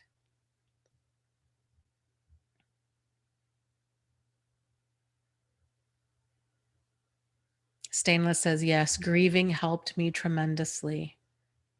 Yes. And, I'm glad you bring that up because a lot of people, and understandably so, struggle with grieving. And because at the end of these types of relationships, there's often this wide mix of emotions of, I miss this person, but they were awful to me. And so what is that about? How do I still love somebody who was so horrible to me? And then the more they learn about, narcissism and sociopathy and these kinds of things, and then they kind of realize, okay, I need to kind of grieve the loss of not only this relationship, but this relationship that I thought I had, and that this person that I thought I knew, and like that none of it was real, that I fell in love with a mask. And that's that's hard. I don't know if I even like really spent a lot of time on grieving that, to be honest with you. It's interesting. There's still certain things that I still kind of wonder about. I'm like, is this like, is this gonna surface at some point? And or did I like move through that? I'm not 100% sure. But grieving So for me, how I separated it was I wasn't in love. Like I wasn't in love with Jack. I was in love with the guy that I thought he was. The guy that I thought he was fantastic. Like anybody would have loved that guy, but that's not who he was. Sort of like falling in love with the online dating scammer, you know? Like, yeah, anybody would have loved who they pretended to be, but the real them is very different. The real them is hiding behind a computer somewhere overseas, talking to 50 different people, pretending to be men or women and scamming people out of their life savings. That's the real them. And that's not who I fell in love with. And Jack is not the person. I never really knew the full him, so I didn't love him. So I get that it was easier for me to mourn that. Uh, but everybody grieves in different ways and at different times, and all of that. So, I don't know if there's any like one right way to do it. It's just kind of whatever surfaces within you. Narc Wellness says, you keep passing over my message. I wanted to share my good news with you. Okay, okay. What is your good news? Let me scroll up and see if I can find it. Narc Wellness. Oh, says I have a freedom playlist. Is that your good news? Because if that is, I love that. Or do you have more good news? I'm going to scroll down and see if you've answered.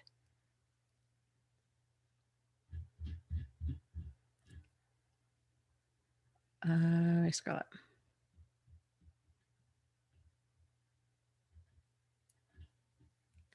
And then there's a delay too. I always forget with the live stream is like a 10-second delay or something like that.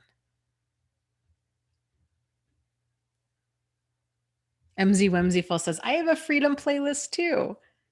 Yeah, that's awesome. I have, I don't know if I'd say I like the idea of a freedom playlist, but I definitely have my like kick butt kind of playlist that gets me really going. It's good. That's a good gym playlist.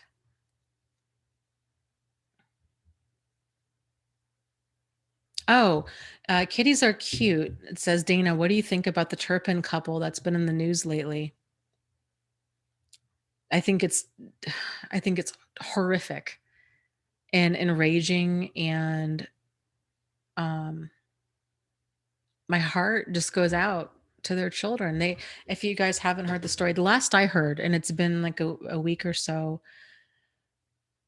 uh since I've heard that much about the story, but that they had 13 children that all that they found in their home that were chained up and malnourished and I mean abused and neglected and just the older I think the oldest the ages ranged from 2 to 29 were the ages of their children, and they last I heard they were pleading not guilty, and the malnourishment is so severe that the older children, the ones that were in their 20s, they thought were like 12, 13 years old. So really? Huh, I had not heard that. Janet was saying one son was in college at one time and he had a 3.9 GPA. Interesting. Yeah, I think what was it like the 17-year-old I think escaped and was able to get help, and um it just people I hope that I don't know what the strictest punishment can be, but with people like that, I think they just need to be locked up for life. Just absolutely inexcusable, disgusting, horrific behavior, just dregs of society. This parents just need to be shipped off to a deserted island and left there. Just absolutely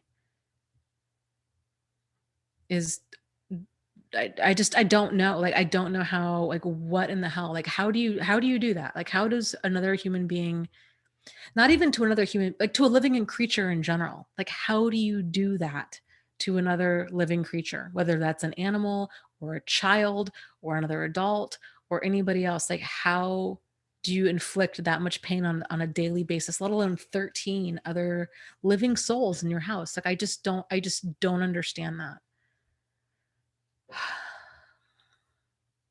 People are sick, sick, sick, sick.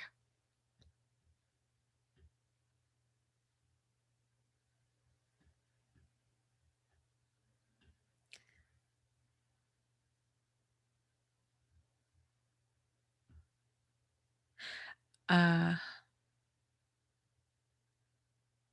Amanda says, at this point in my recovery, I'm just upset that the narcissist I first dealt with is still walking around abusing women, including somebody I know of. I want justice and I don't know how to let it go. That was one of the biggest things that I struggled with, especially with Jack. It was I felt like I had a social responsibility to warn other people and that this person is just loose in society. And yeah, I mean, for me, what helped, and I what helped was making my YouTube videos and doing a blog. But I don't even know. I mean, like, I've never used his last name. Jack is a nickname. It's not even his real name. But he has many names that he goes by. But uh I'm not really even worried about legal consequences, but I would encourage other people to think about legal consequences. So, but it can be very therapeutic to put together, a series of memes and stuff. And that's something that I've kind of thought about for a while. I need to get like an assistant or somebody to help me out because I only have so much emotional energy. I love this. Like, I will be doing this kind of stuff until the day that I die, but I only have so much energy for so many hours every single day before I get really drained.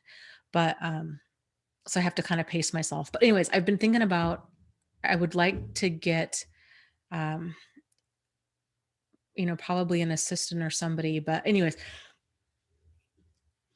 if people wanted to create memes, you could always send them to me, email me with them, and then I can put them up and they can just stay anonymous.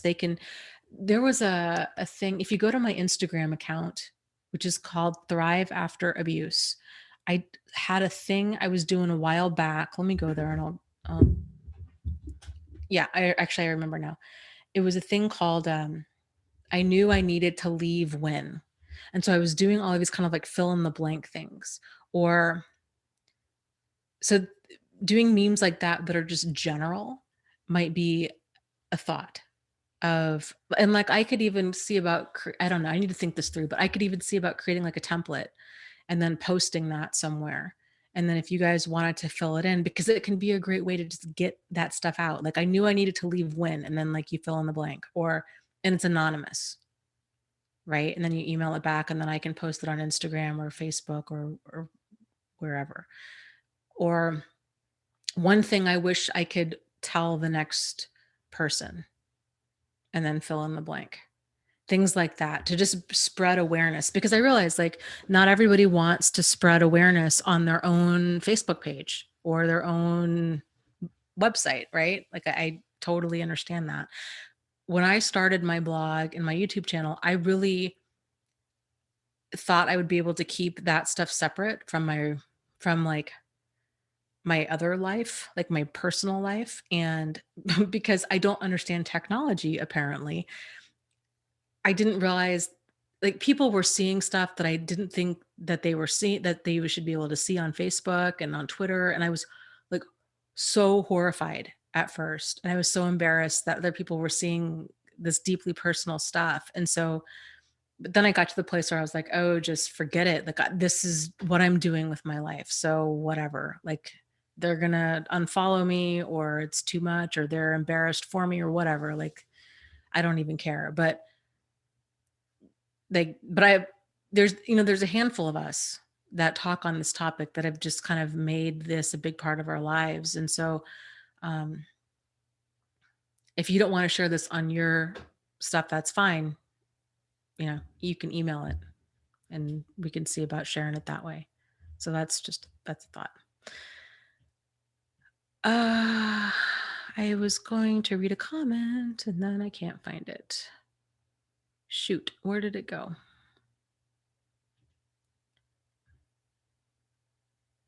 Yes, there it is. Dandelion says, I've been following the Larry Nassar testimonials. He built credibility against victims by charming a large community around him.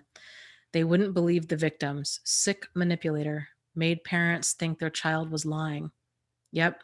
I heard he just got something like 170 years in prison. So, and the judge was so awesome about it. She just, but no holds barred. She's like, I just want you to know, I just signed your death certificate. You will die in jail. And, shame on you for what you've done. So she just laid it out for him. And yeah, that guy can rot for all I care. What a horrible, horrible human being. It's absolutely disgusting. And frankly, I think there a lot of people surrounding him need to be fired. They should also, as far as they should also be going to jail. And to me, that's collusion. Like, that there's these horrific crimes going on. You're a part of it. If you say nothing, then you're a part of it. So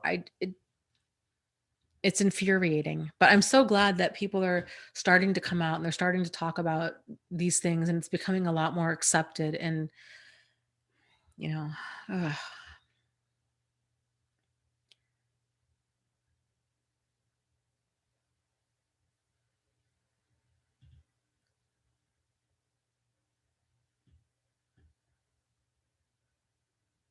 Okay, let's see here.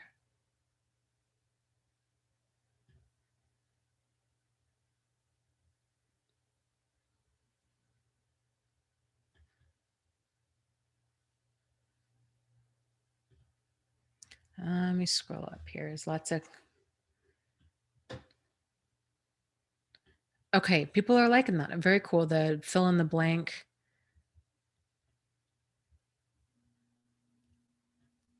Kind of the. Is there another name? Memes makes it sound like it's a funny thing, and obviously it's not a funny thing. But I don't know what else people normally call them.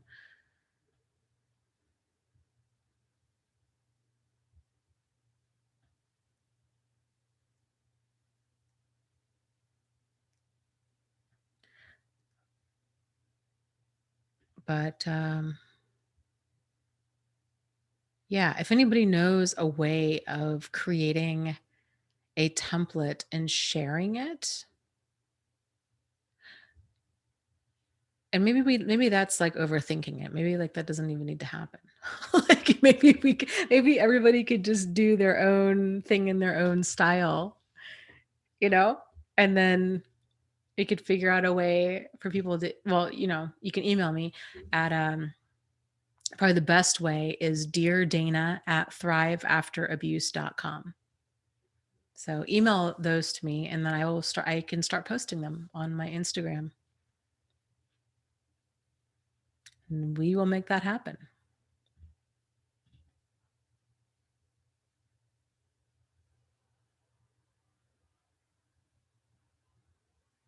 Karen's talking about the children that were chained up with those awful parents and says, how could nobody have noticed and spoken up for these children?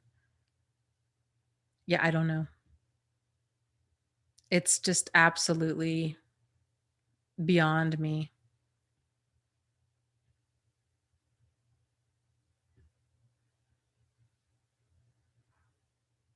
Richter Custom says, okay, this is a very common question and it's a really valid question. He asks, how can you trust again? I'm scared to trust someone.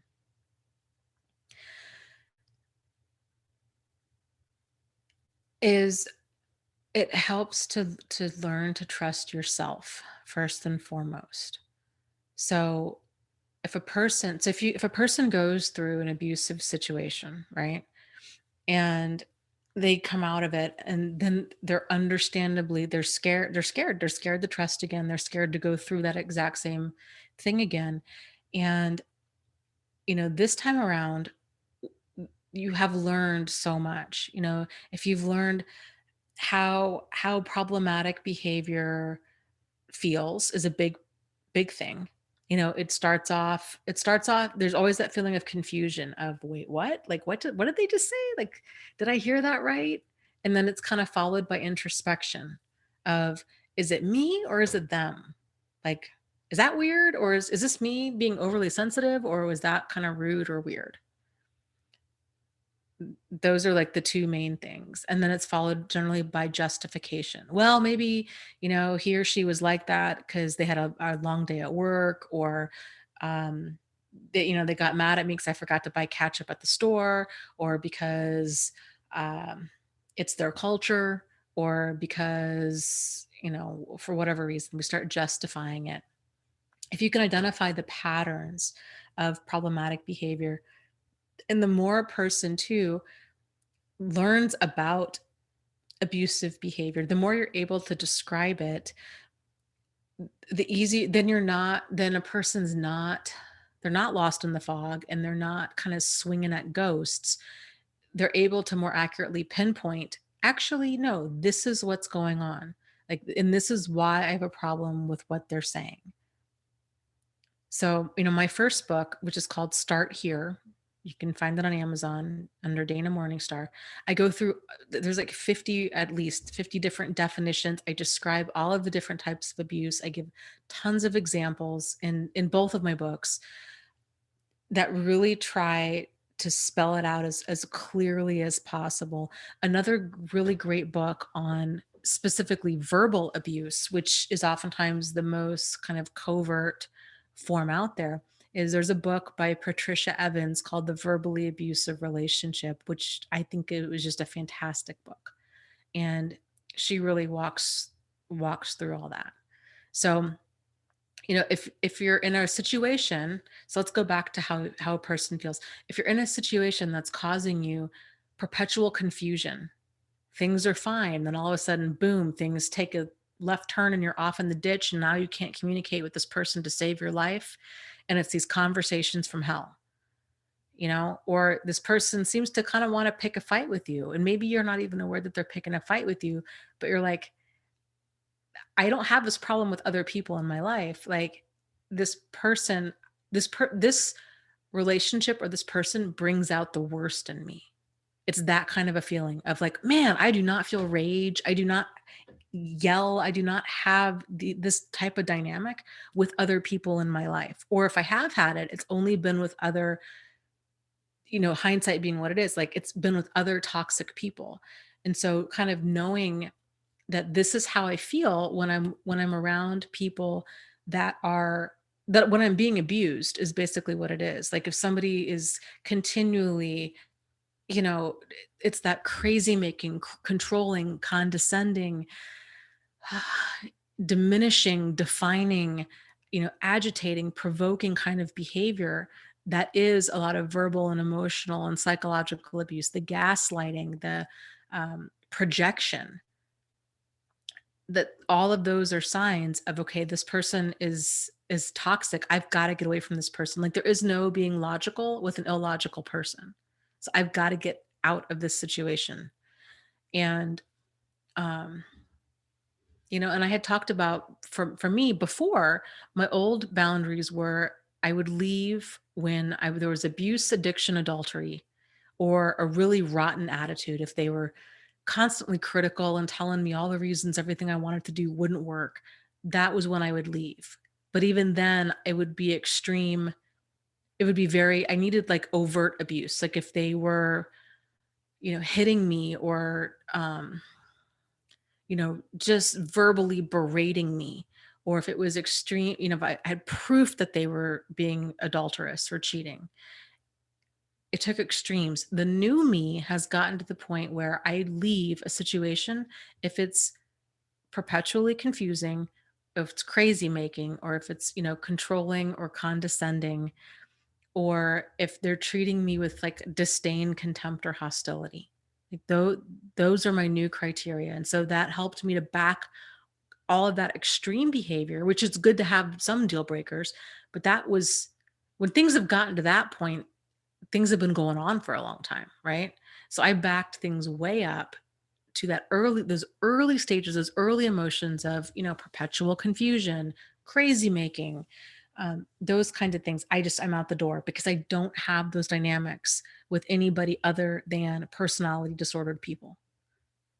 So it's something I just steer clear of. And then that way you're not caught up in this. Is it me? Is it them? Who is it? It doesn't even matter. This is not acceptable for my life. Like I don't engage in relationships or friendships of any kind that are detrimental to my mental health. If it's causing me mental anguish, I'm out the door. There's too many people in the world that don't cause mental anguish to waste your time with somebody that does. So, um, so knowing that you know how abusive behavior, how it tends to go down, that there's many different forms and how it makes you feel, and then really tightening up your standards. I would encourage people to seriously, like, use that as a guideline. If it's causing you mental anguish or if it's detrimental to your emotional health, get the heck out of there. So if you know that, then if things start turning that way, then okay, I can get myself to a place of safety and sanity. I'm going to now start distancing myself from this person. So there will not be a time that you go through something this horrific because you've already ridden so much of a learning curve. There's not going to be all of this ongoing mental anguish and this wondering, can I fix them? Can they change? Are they a narcissist or are they only narcissistic? And is it bad? Is this me or is it them? Or is it like all of that is resolved because you now know you have clarity on like what you want and what you don't want in your life. So that's huge. So then it's the shift of it's less about trusting them because people are going to be people, and people are going to let you down because they're people. And so instead of us kind of being so fragile, right? And being like, I need, I need to be able to trust you completely to not hurt me, which is going to set a person up to fail because like I said, people are human. Um, and even if a person has good intentions, like there's a very solid chance that they are at some point going to behave in a way that's going to be insensitive or hurtful. But the difference is in a healthy friendship or a relationship, people talk about it. You know, they'll say like this really crossed a line or this wasn't okay with me. The difference is in like a toxic relationship, nothing ever gets resolved. It's the Lucy and Charlie Brown at the football. Lucy promises to do things different and she doesn't. And Charlie Brown keeps believing her and he keeps going to kick the football and he lands flat on his back over and over and over and over and over again. So in a healthy dynamic, change happens. You know, people own their stuff. They're accountable. They're like, wow, you know what? I forgot that we were supposed to meet for lunch today and I'm sorry. I'm sorry that you were waiting at the restaurant for 45 minutes. I'm sorry. Like that won't I will do everything in my power to have that not happen again. And then it doesn't become a pattern, right? Or um oh, I told a joke and it hurt your feelings and like that was not my intention. I thought I was hilarious, right? So then they own it, but then they don't do it. Like they don't try to spin it back around on you and be like, "Oh, you're too sensitive. You can't take a joke." Whatever. It was like, "Oh man, dude, I'm so sorry. Like that was not my intention to hurt your feelings, but now that I realize like that's a sensitive spot, like I won't joke like that anymore." You see what I'm saying? So if you have deal breakers in place, then it's less about really trusting other people and it's more about trusting yourself. Because all any of us have control over is ourselves.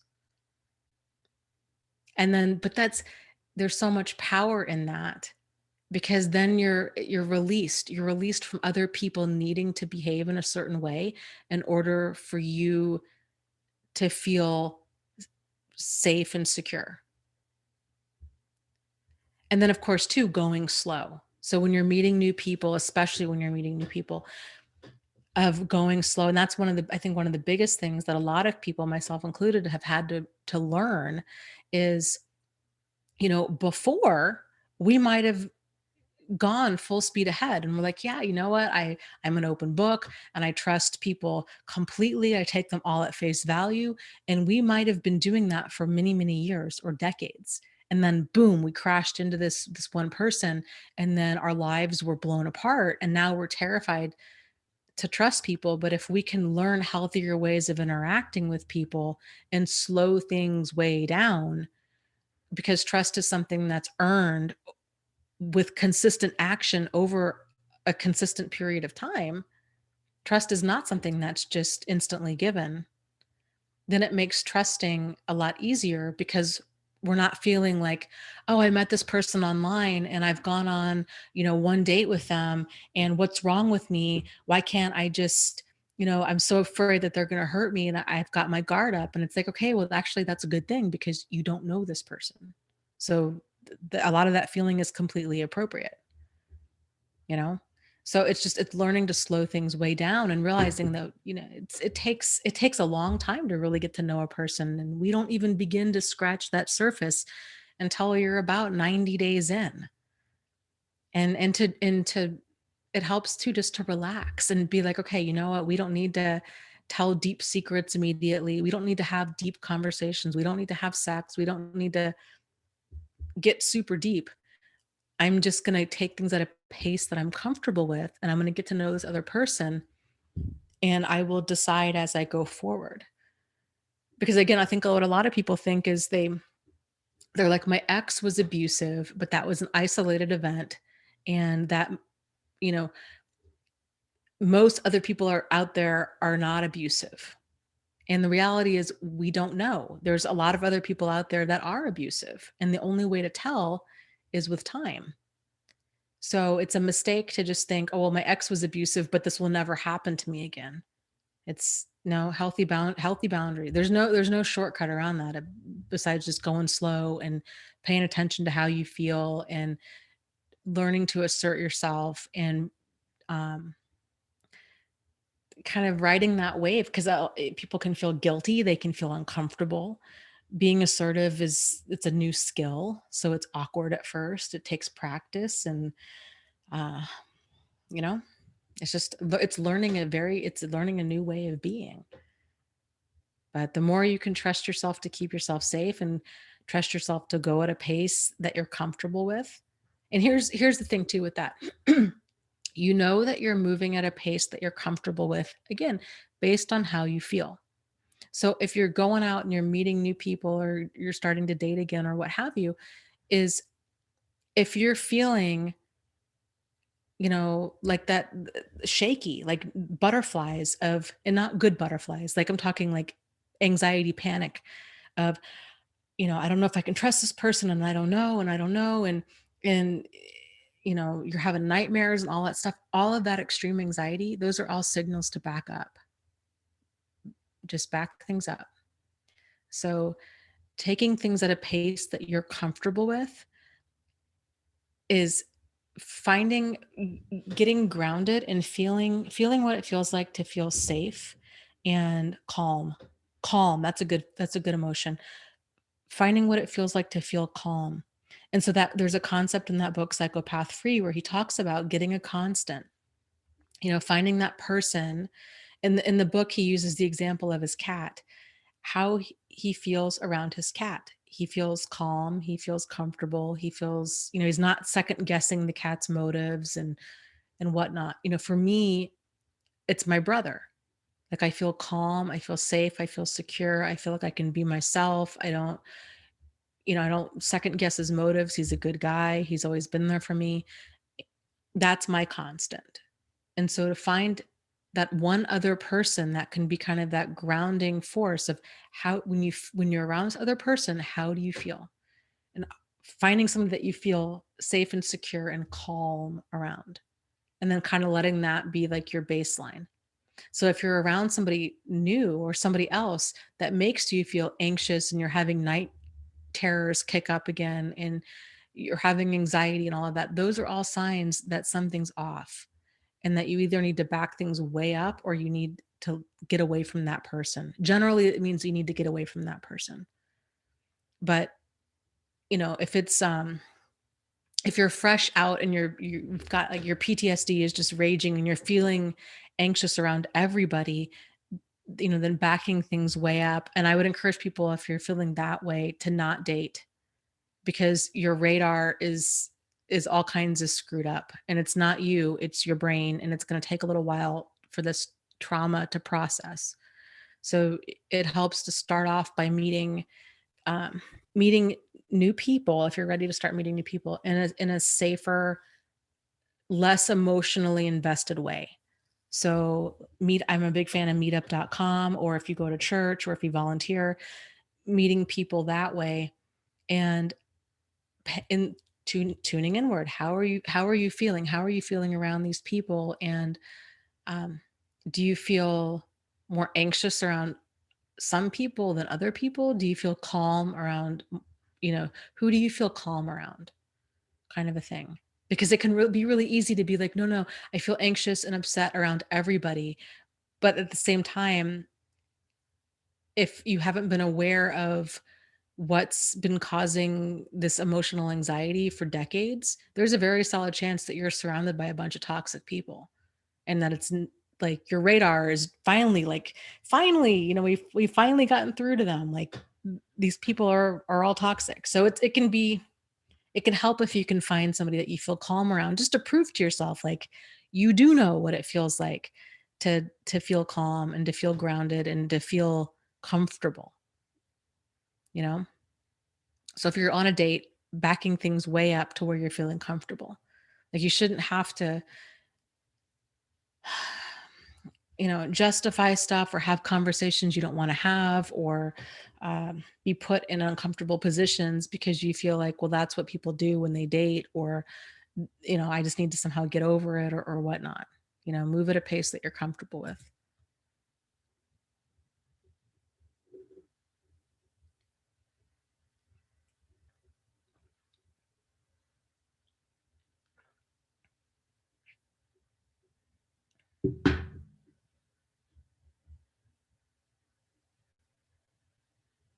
Okay, let's see here. Stainless says, yes, Ted Bundy could spot a person who'd been sexually abused by their walk within 15 seconds. Freaky. They can literally see you coming, so be careful. Well, and here the thing too is narcissists will target different people for different reasons. So some might target people that they perceive to be more vulnerable, or like an easier target. Some might target people that are incredibly powerful because it's a bigger thrill to kind of to destroy them, you know? And that's the thing. One of the things for me too, when I was going through all this, is exactly what you're saying. Like, okay, well, they can spot a target. And I remember when I was at my old job, I had the security guard who we started off being friendly. I was not flirting with him, and totally not my type. I thought we just had that kind of that like snappy banter kind of thing whenever I'd come into work. And then all of a sudden he started like being real flirty and like creepy, you know, and things took a turn. And I remember getting so upset by that and thinking, like, what signs was I giving off that let him know that that was okay to like creep out on me? And because I was like, I just want to, I just don't, I'm tired. I'm tired of all of the, I'm tired of this. I'm tired of this stuff in my life, like these people that are just looking to use, abuse, or exploit me. Like, I'm just done. And I thought, okay, maybe it's because I tend to smile a lot, or that I stop and that I'm chatty, or that, um, any number but then I was like, this is kind of who I am. Like, I'm a polite person. Like, I'll hold the door open. I'll, you know, just like I would, bake stuff and bring it to work every now and again. And, like, but I thought I don't want to have to change who I am because of these creeper people. And, um, and that was when I really kind of realized you know, well, he had been, it turns out he'd been hitting on like a lot of women that my other coworkers, and somehow it all came about and we all began talking about it one day. But like reclaiming my power in that was the realization of, um, I didn't have to tolerate that.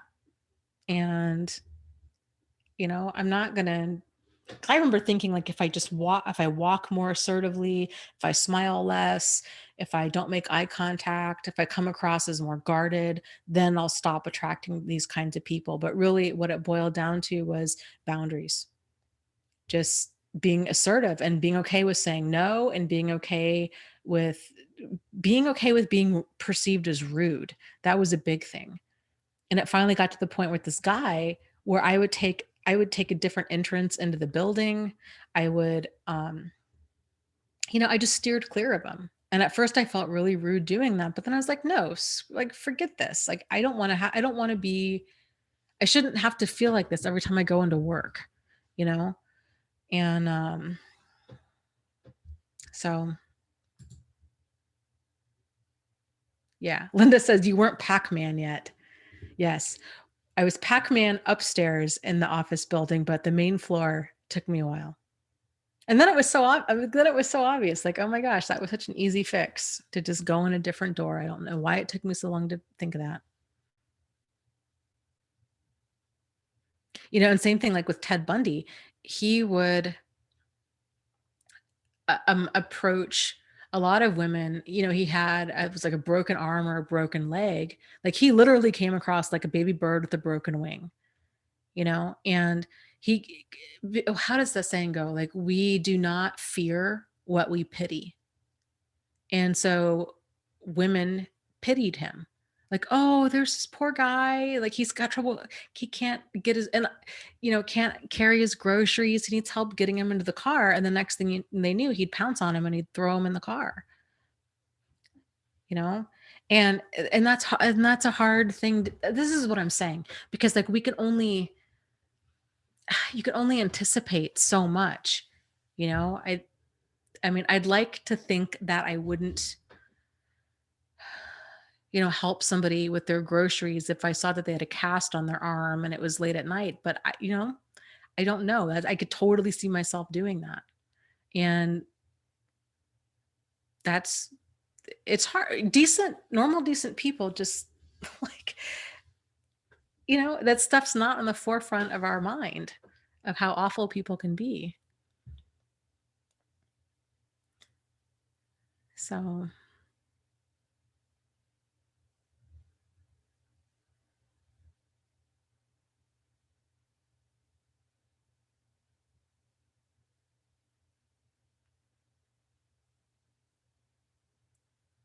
Postmodern says, yeah, don't go out late at night. I will say, like, the things that I do, I'm very cognizant of my environment. When I do go out, I tend to park under, if I have to go shopping, grocery shopping or something late at night or whatnot, I park under a street light. If I park in a parking lot, it's generally under a street light.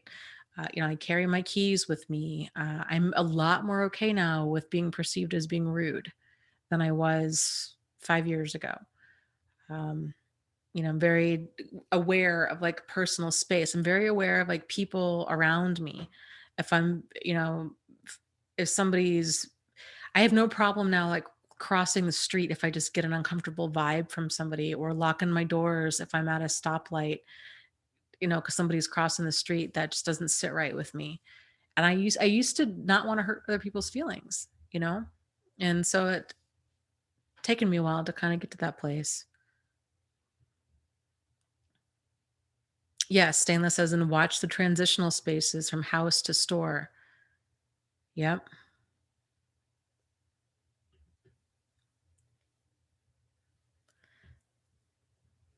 Yep. That's a big. And Della says, yep, that's how narcs play a victim in the beginning of a relationship, like a wounded little bird. And probably, honestly, a lot of times they probably are. Like, there's a very solid chance that they were abused as children, but it doesn't make their later behavior okay. Like, abuses, there's no excuse for it. So, but yes, the ones in my life all were the victim of events. Well, the sociopaths in my life were the victim of events that I'm not even sure happened. I dated one guy briefly that I would say was more of like a textbook narcissist who I do believe that he was abused as a child, but I also believe that he told me a lot of stories that were not true about his exes and how awful they were to him. Because then when his real self came out, it was like, oh my God, like, no, yeah, dude, that's 100% you, you know? It's just, ugh, ridiculous. I like that. Dandelion says, yes, self protection before kindness.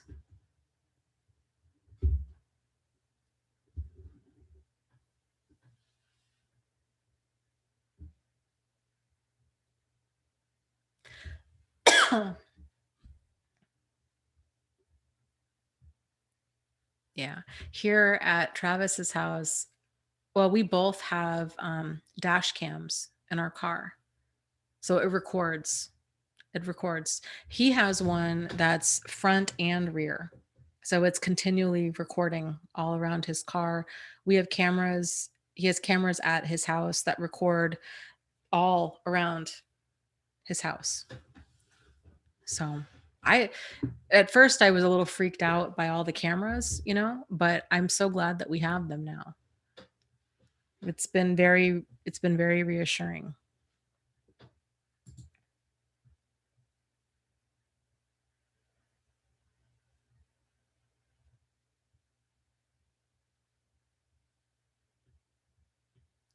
Okay, let's see.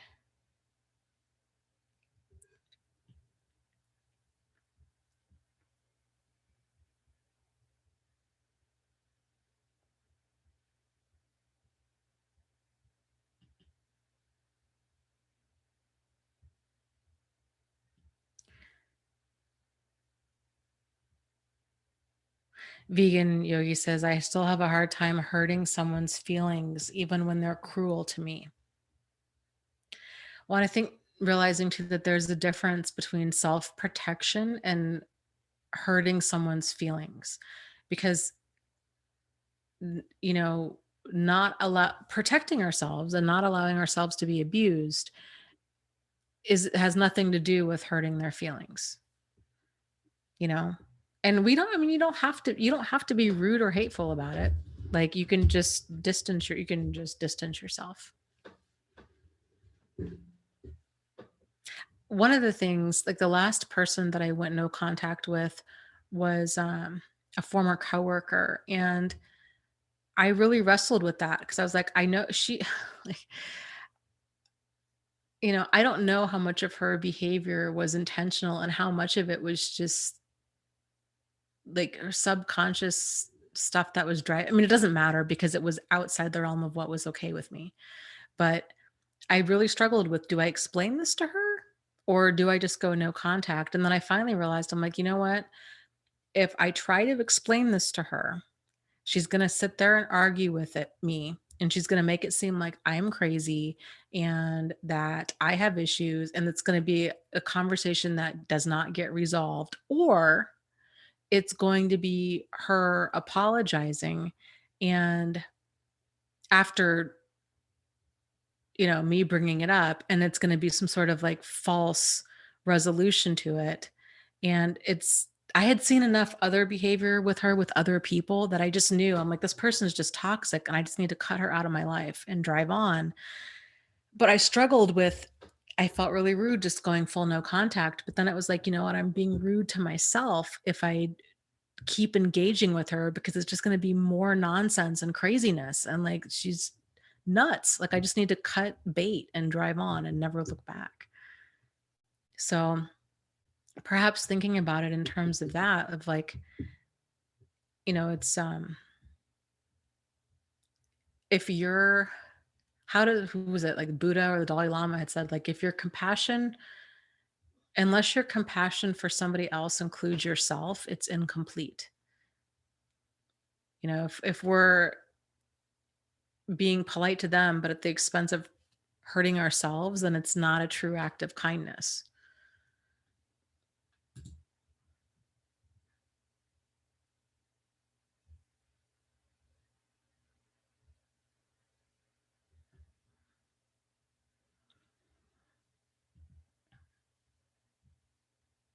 Yes, that's a very valid point. Kiara says, is that Kiara? Yeah, Kiara says, being worried about hurting people's feelings is when I know my codependency is kicking up.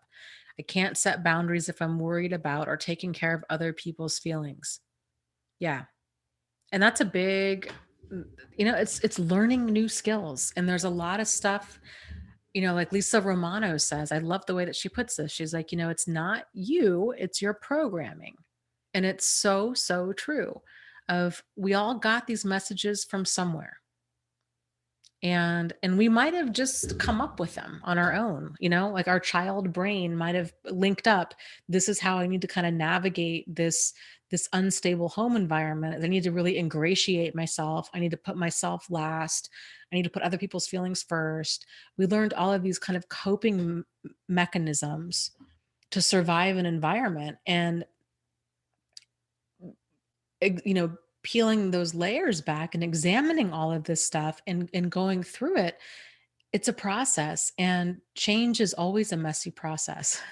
And it takes a lot of practice, and it takes ongoing self-awareness and introspection, you know and frankly, the more that you can tune into your emotions, the more that's going to accelerate that process. So if you're aware of how you're feeling, because I think again, so many it change is just difficult. But so many of us have been walking around our whole lives feeling irritated and frustrated and resentful and angry and, you know, um, all of these different emotions. And we just had been living in that zone of discomfort. And so it realizing it doesn't have to be like that. And not only does it not have to be like that, these are all warning signs that we're living in the zone of discomfort and that we shouldn't be here, you know, that in order to live a happy, healthy life, we have to get into the zone of happy and healthy, which on that emotional scale is closer to like, that I would say like 8 to 10 range is happy and healthy. So we got to start living in that zone. And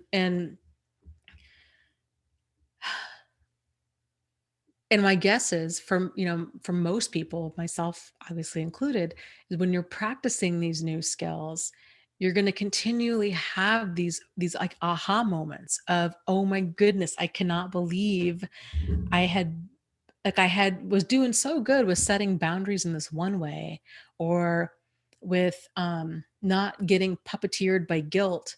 But then, oh my goodness, like I had this total blind spot to my behavior in this other way. Like I was given the example of from my own life a few weeks ago with the friend, and I found myself having this conversation, and I was getting more and more angry and irritated to a point where I embarrassed myself in a restaurant because I was getting so because it was all about we were talking all about my ex, and she didn't understand, and I was getting enraged is what I was getting. And um like it didn't dawn on me until I don't even know, like later on that night or the next night, that I'm like, I did not even need to engage in that conversation. Like I could have totally shut that down and just said, you know what, like we need to find another topic because I'm done. Like I can't have this conversation, you know? And then you start wondering, well, my God, how many conversations have I been a part of that I did not want to be a part of? Like, how long has this been going on for? Like you just start seeing your own behavior a lot more clearly. But it just takes practice. And the more in tune you get, and the more you realize, like, I don't want to live in the zone of insanity where it's perpetual confusion and crazy making, and I don't and feeling full of rage. Like I don't want to be there. And so something needs to happen. Something needs to change for me to not be in that zone. And the only person that we have control over is ourselves. So then that means that I need to do something different. I need to distance myself. I need to kind of shut down a certain conversation. I need to leave the room. I need to, whatever that might mean in that situation. So it's a process. It's so a process. But the cool thing is that once you start having these aha moments and you start practicing these skills, they start um there's that saying like there's no such thing as small change. And it's so true because change stacks upon itself. And then there's kind of just this exponential growth curve. And so who you are today is probably very different than who you are 6 months ago, who you were 6 months ago, who you were a year ago. And it's for sure going to be very different than who you are 6 months from now and a year from now. And this is these situations and these aha moments that come from this are so incredibly intense and painful. But man, I will tell you, um, they can just be so profoundly insightful and lead to all of this personal growth that we probably would have never had any other way. So there's a lot that we can squeeze out of these experiences. So I guess what I'm saying is try to not be so hard on yourself if you're going through this and you're like, man, I can't believe it. Yeah, like I was saying with that security guard where I used to work, I'm like, man, I cannot believe like here I am again. Here I am again. And this got this pervo guy, and now he's picked me. And what is it about me? Why am I just a magnet for just all of these losers? What is it? And it's just the more we start to understand these things, it's just such a game changer. So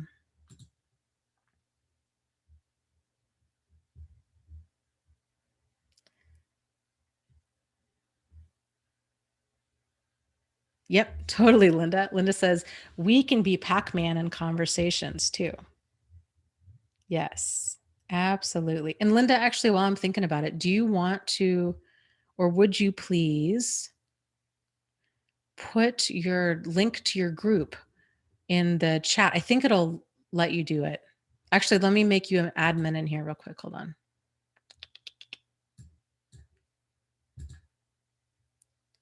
Okay, you should have a little blue wrench next to your name now, like what Kevin has.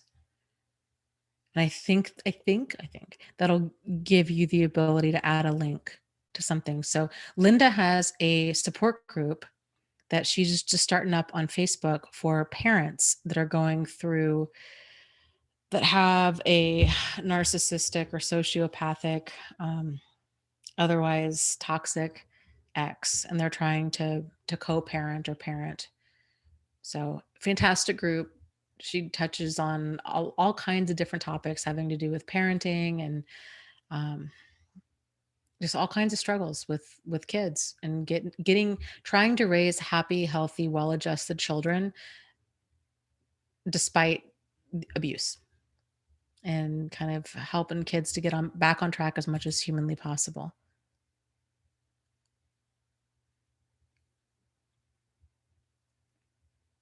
So Blue Fairy, thank you. Says I downloaded your book, Start Here on Kindle. I look forward to reading it. Thanks, Dana. You are so welcome. And you know what? You brought up a good point. Yes, my books are both on Kindle Unlimited. So it's an Amazon program. If you're an avid reader, uh, like I am, you can pay, I think it was like $9 or $10 a month. You can join Kindle Unlimited and you can read any book that's enrolled in the Kindle Unlimited program for free. So, and you can, so if you, like I said, if you're an avid reader, you can read as many books as your little heart can get through in a 1 month period of time. And there's fiction books, there's nonfiction books, there's children's books, there's just all kinds of books that are in Kindle Unlimited. So it can be a really great program if, like I said, if you like to read.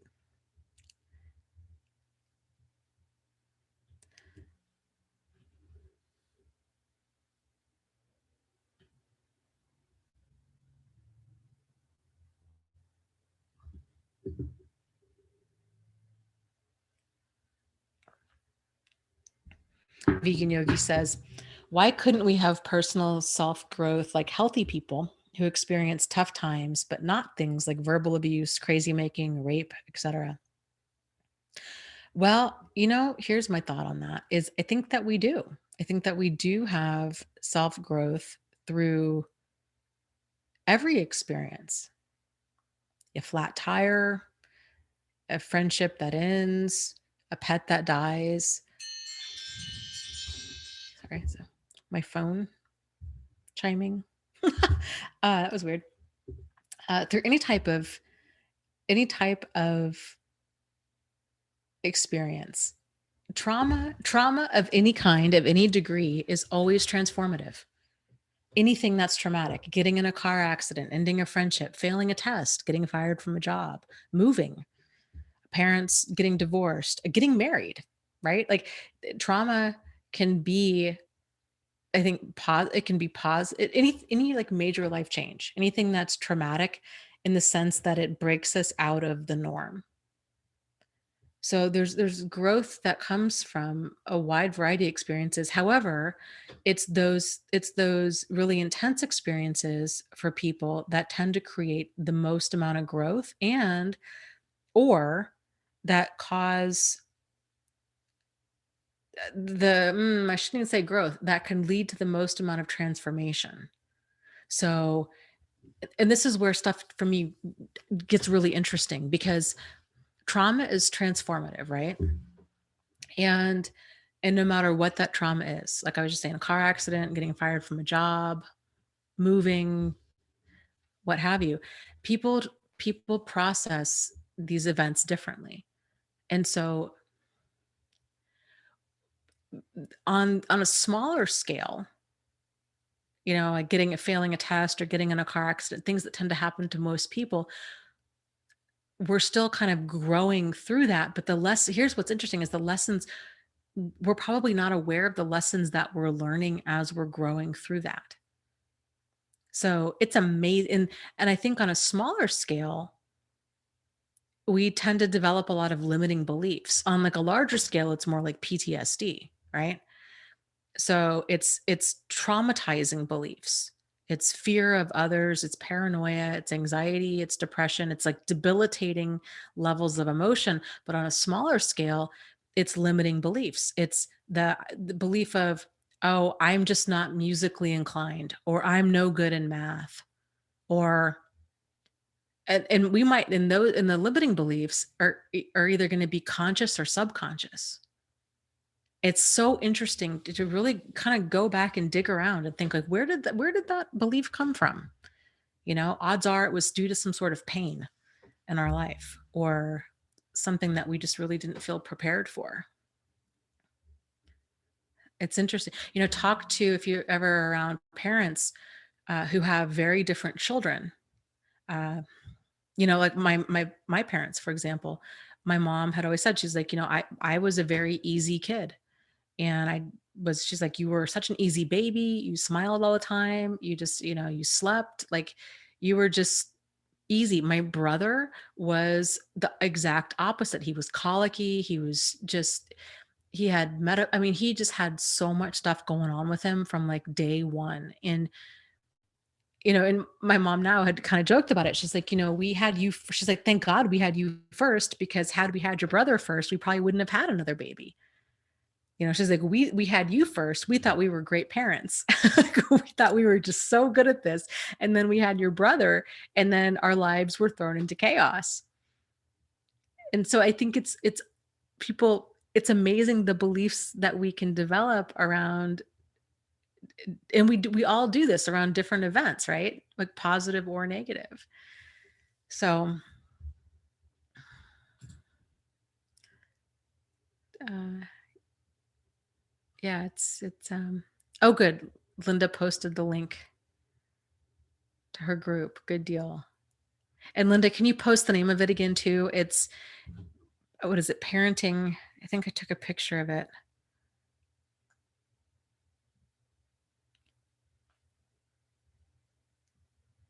Let's see if I take all these pictures on my phone because I can't, I have a terrible memory. Let's see if Linda posted again here. It's parenting.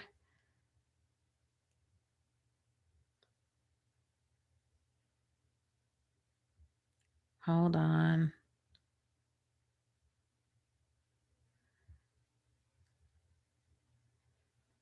Now I can't find it in my phone.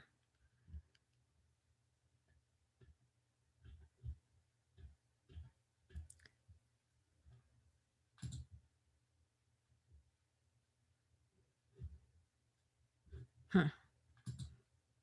Okay. Hopefully Linda will post it.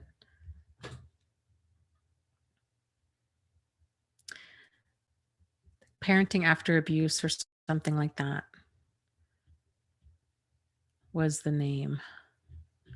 And if Linda posts it in the group, or if somebody else can post it in the group. Oh, thank you. Mercury says parenting during/after abuse, neglect, and trauma.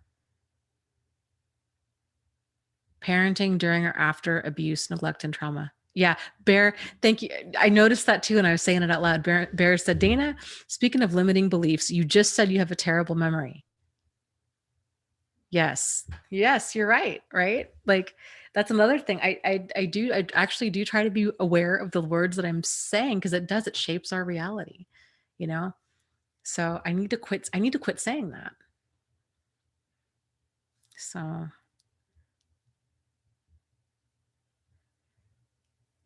uh, but I remember I had a friend who is very musical. She plays just tons of musical instruments. Actually, well, yeah, and then I have another friend that's a math professor, and for me, both music and math were two of my weakest subjects. I just did not understand them, and both of them were like, "Well, how much time have you spent practicing?" And I was like, "Oh, none." Like, I just thought I was, I thought everybody that was good at that, I guess I just thought that they had this natural inclination for it, and obviously that's, of course, that's not the case. Everything's going to take practice. But yeah, it's just the things that we tell ourselves. So interesting.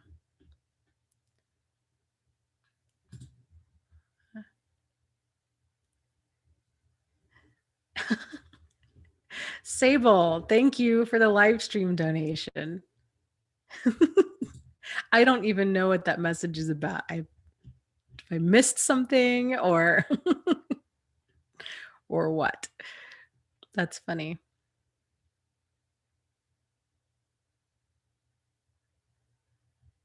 James says, what? Yeah.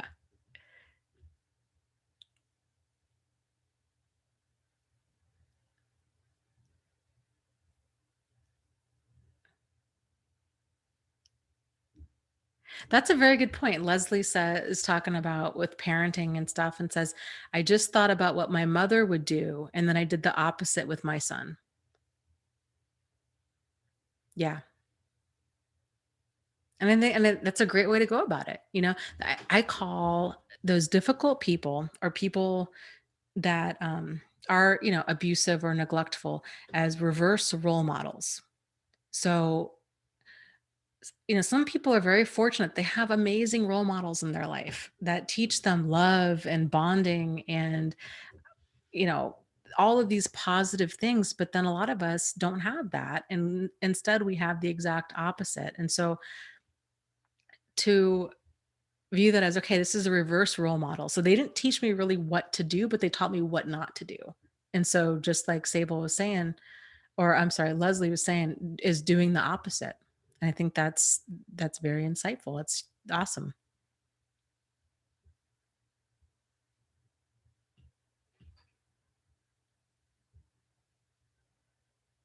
Vegan Yogi says, is anyone else just tired of all this? I just want to break from life. I want to hibernate and come out when narcissists are dead to humanity. I think that's a very common way to feel.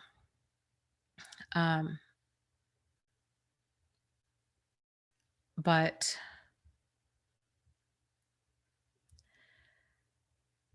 I think it's just squeezing out as much as we possibly can from this. The upside to these experiences is that it really helps to clarify to yourself who you are and what you're about and what you value in your life.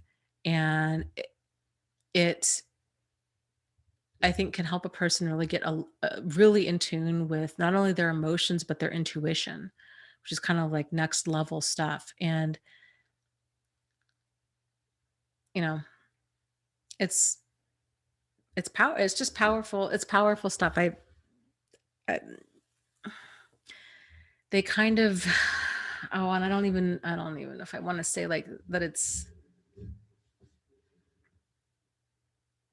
we can bring about a lot of good from these experiences, by squeezing out as much as we possibly can from it. And like I said, me and many, many other people have been able to just get a tremendous amount of personal growth out of these experiences. And I wish that we could have learned it in a much less painful way, and on many levels we were. But this is like a crash course, like a no joke, you're just it's intense. Like you're learning, super intense level of personal growth, you know but you can come out on the other side of this. Just keep moving in the direction that makes you feel calm, and keep moving in that direction that makes you feel good. That's the zone. Be in the zone. Shoot for that 7 to 10, 8 to 10 range on in everything in your life. The people, the places, the situations, the things, the events, the all of it. Kind of that's the zone, you know.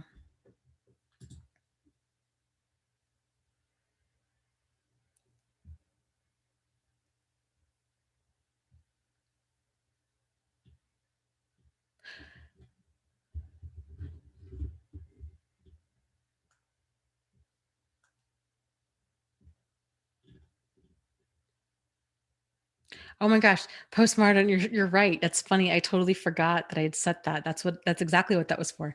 She says the 8 p.m. phone call was probably an alarm to let her know 30 minutes left.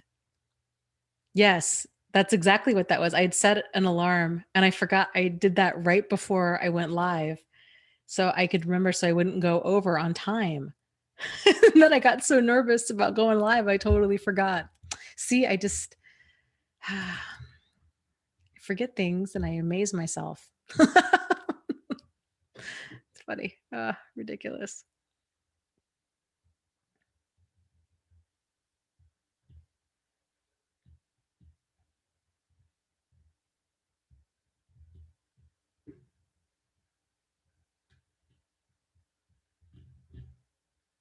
Okay, what time?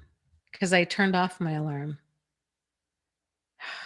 Dana, what are we? 8:30, 3 hours, 11:30, 15 minutes. Okay, so we should wind things up and do a guided meditation thing and then call it a night. And then I will see you guys here tomorrow night, 6:30 p.m. Eastern Standard Time for a book club discussion on the book Codependency for Dummies. We're only going to do the first half of the book.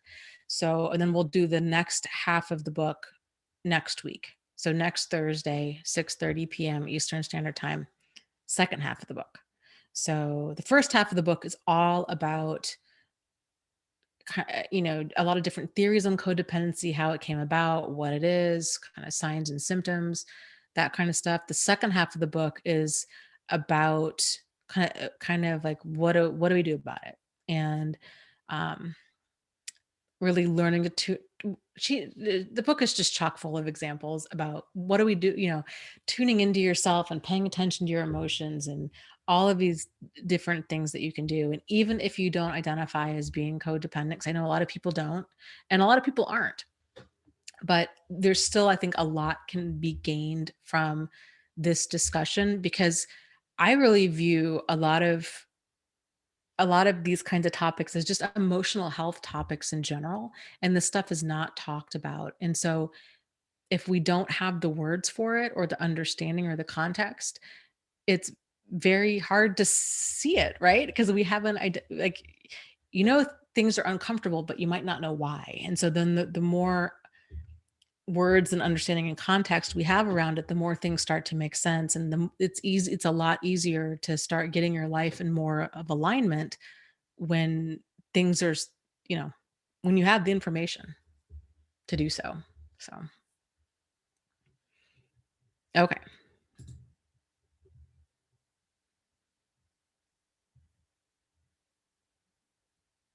Yeah, the book is fantastic. I still am in the process of going through my notes. I just have so many notes with it, and I just have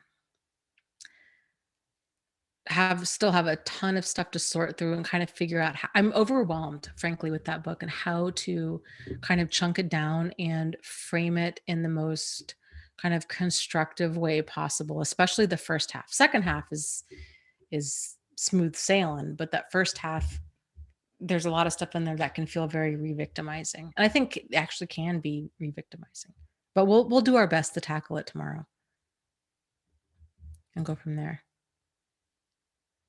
Thank you, James. James for the live stream donation says, Dana, go buy yourself some more felt coat hangers. I will be soon. Thank you for all you do. Well, you are so welcome. And I will. That's been my biggest treat lately. Money well spent. So thank you. Hey, Doug is here. Doug, thank you for live stream donation. Says, congratulations on the soft cover edition of your book.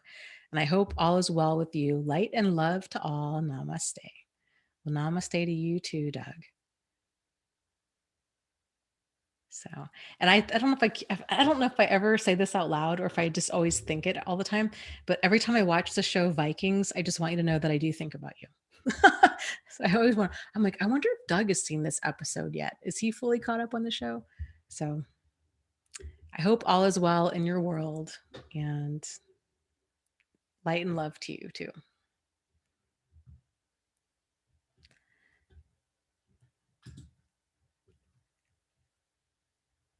Okay, so let's and Doug says, yes, I've seen them all. I think I'm finally caught up with them. That really is seriously such a great show. Totally unexpected from the History Channel. But great. I wonder how much of it is actually like how much of it's fiction and how much of it is fact. I don't know. I need to Google that. It's a good show.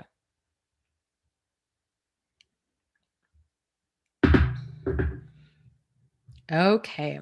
So, yes, so let's get comfortable. Let's do our wind down for the night, and then I will see you guys tomorrow. So, take a moment and kind of stretch out a little bit. Find a comfortable spot. Either laying down or sitting down.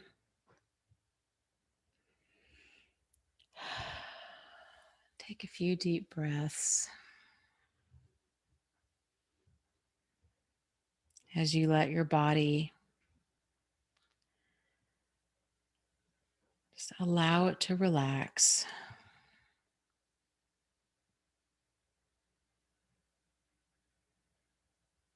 Realizing that you are here and that in this moment everything is okay. You are safe. That it is okay for you to relax right now. You might want to visualize any stress or anxiety that you might be holding on to or that's preoccupying you as a ball. Any size ball that might come to mind, whether that size is a basketball or a golf ball or softball, tennis ball. Think about which size kind of accurately represents all of the anxiety and stress and tension that you're holding. Visualize putting this ball down next to you. That it's okay to put that down and that you can pick it back up at any time, or you can decide to just leave it there.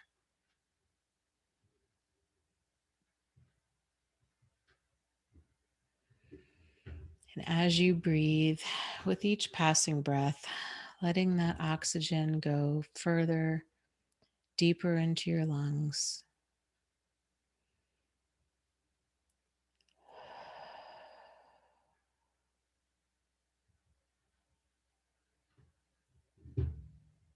Feeling the complete expansion of your chest as each breath fills up all the way to the base lobes of your lungs.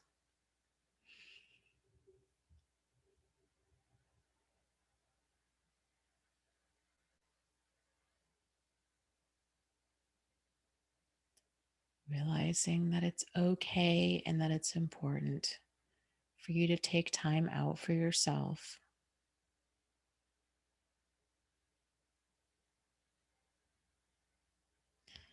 And that this is part of learning self-care, making yourself a priority.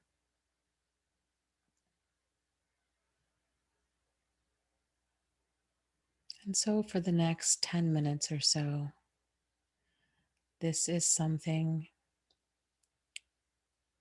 allowing yourself to relax is a priority. And that it's okay. It's okay to be here in the moment.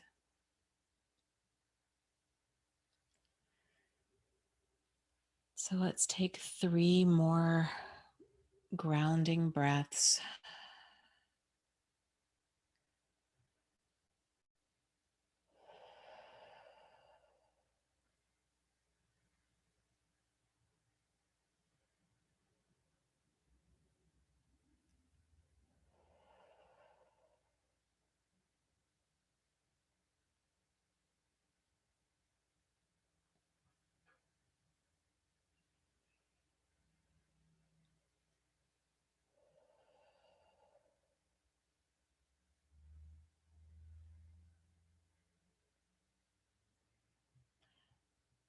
Bringing your attention now to the top of your head.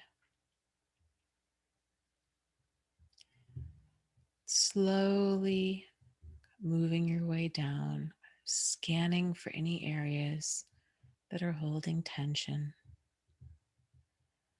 and relaxing them as you find any areas that are feeling pinched or tight. Making sure to relax your forehead, your eyebrows, your eyes, releasing any tension, noticing if you're kind of pinching or squeezing your eyes shut. Relaxing your eyes, your cheeks, your jaw, letting your jaw drop open, letting the tongue kind of fall from the roof of your mouth.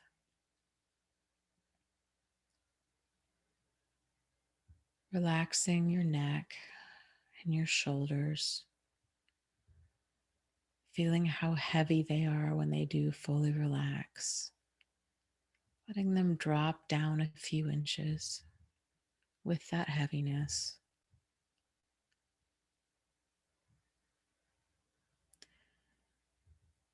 Relaxing your chest, letting it fall open. Kind of rounding your shoulders back if need be. Relaxing.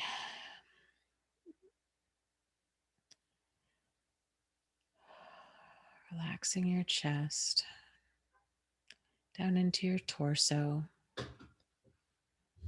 your mid back, your lower back. Letting your body just go limp. Bringing your attention down into your hips and your thighs and your knees. Letting your legs relax and just kind of flop in whatever direction feels most comfortable for you. Relaxing your feet and your toes.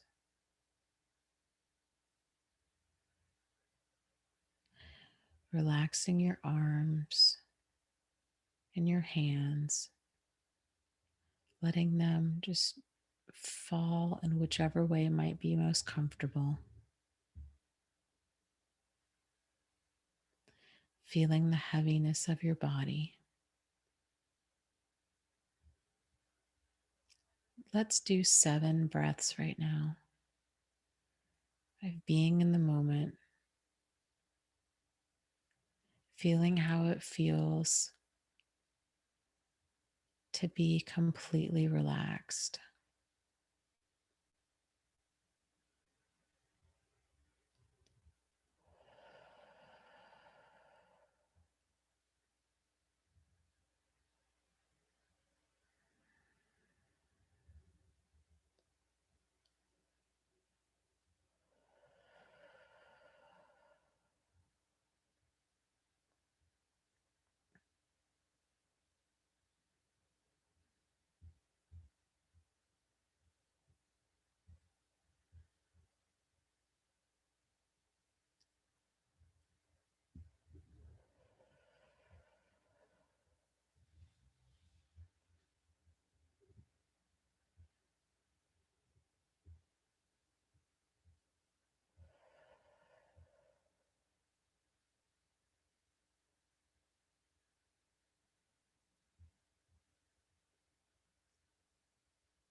Now that you are completely relaxed, I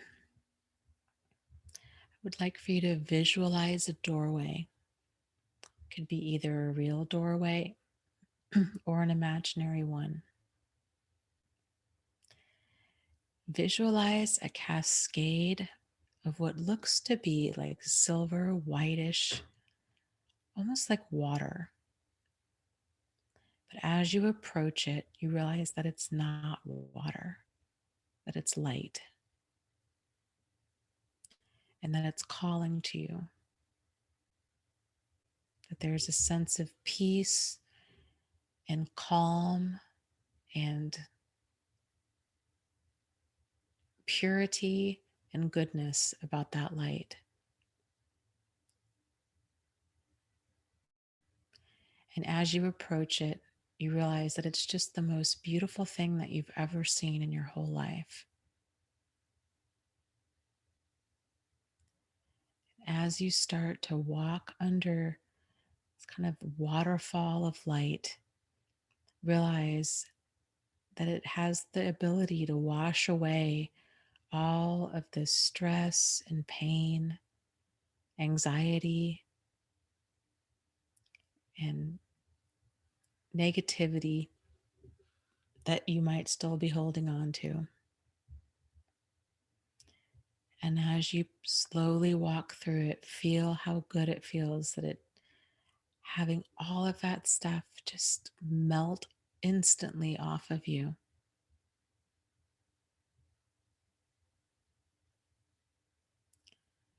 And how clean and good you feel. Cleansed, I think would be a good word. Clean and cleansed that you feel. And as you've passed through this cascade of light, realizing that so much of it is now inside of you, that not only did it wash away any of the residual of the day or the week or the year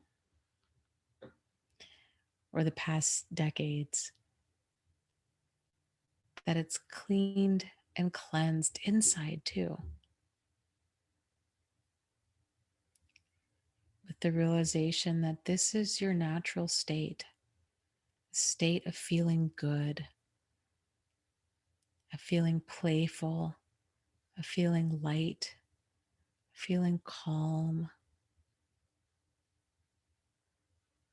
It's just this feeling of everything that's right in the world and everything that's good and right about life.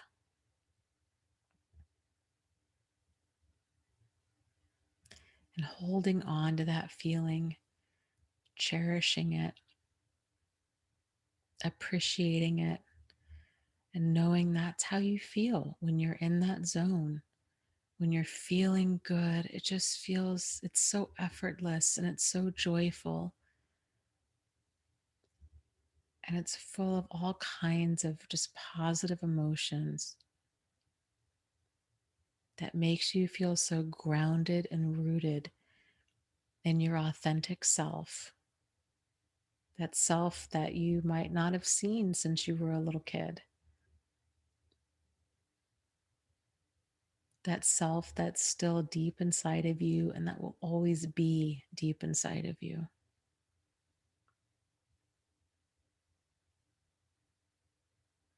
And as that light continues to explore and get comfortable being back inside of you, notice that it just grows larger and larger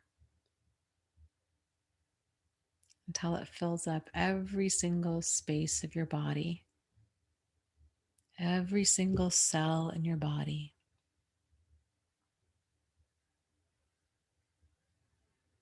And now let's take a moment and send some of this light back out to other people, maybe people that are in the chat, people that you maybe have seen in the news or on the street, or friends or family, people that you care about. Taking time to send them kind of an energetic hug, sending hope and light and love to them.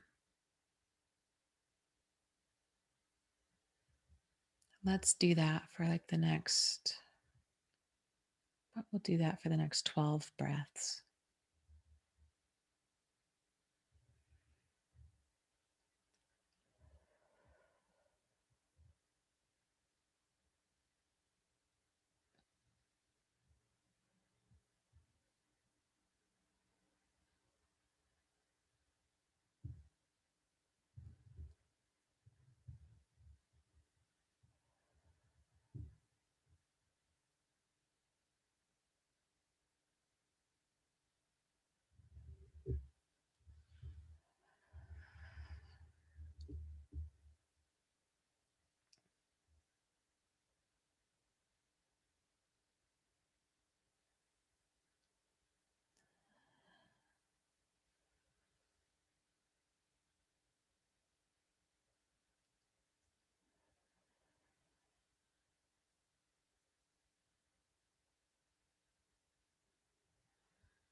And when you're ready, come on back.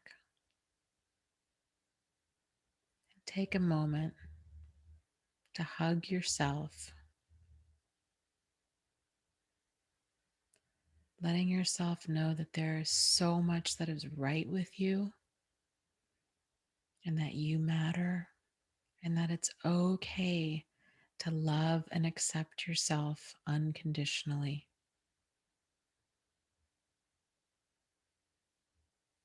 That it's okay.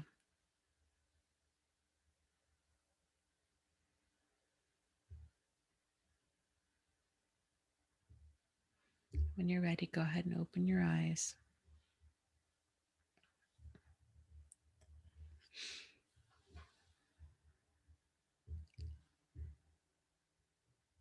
So, thank you so much for joining me here tonight. Yes, book club is tomorrow at 6:30 p.m. Eastern Standard Time. And we're going to do half of the book. So it's Codependency for Dummies is the book. So doing the first half.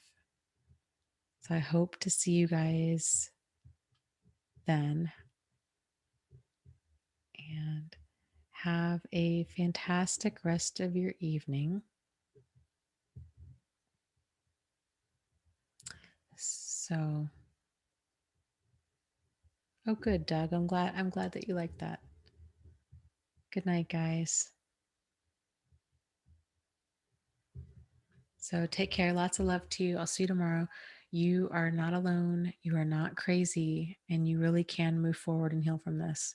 So take care. I will see you tomorrow. Good night.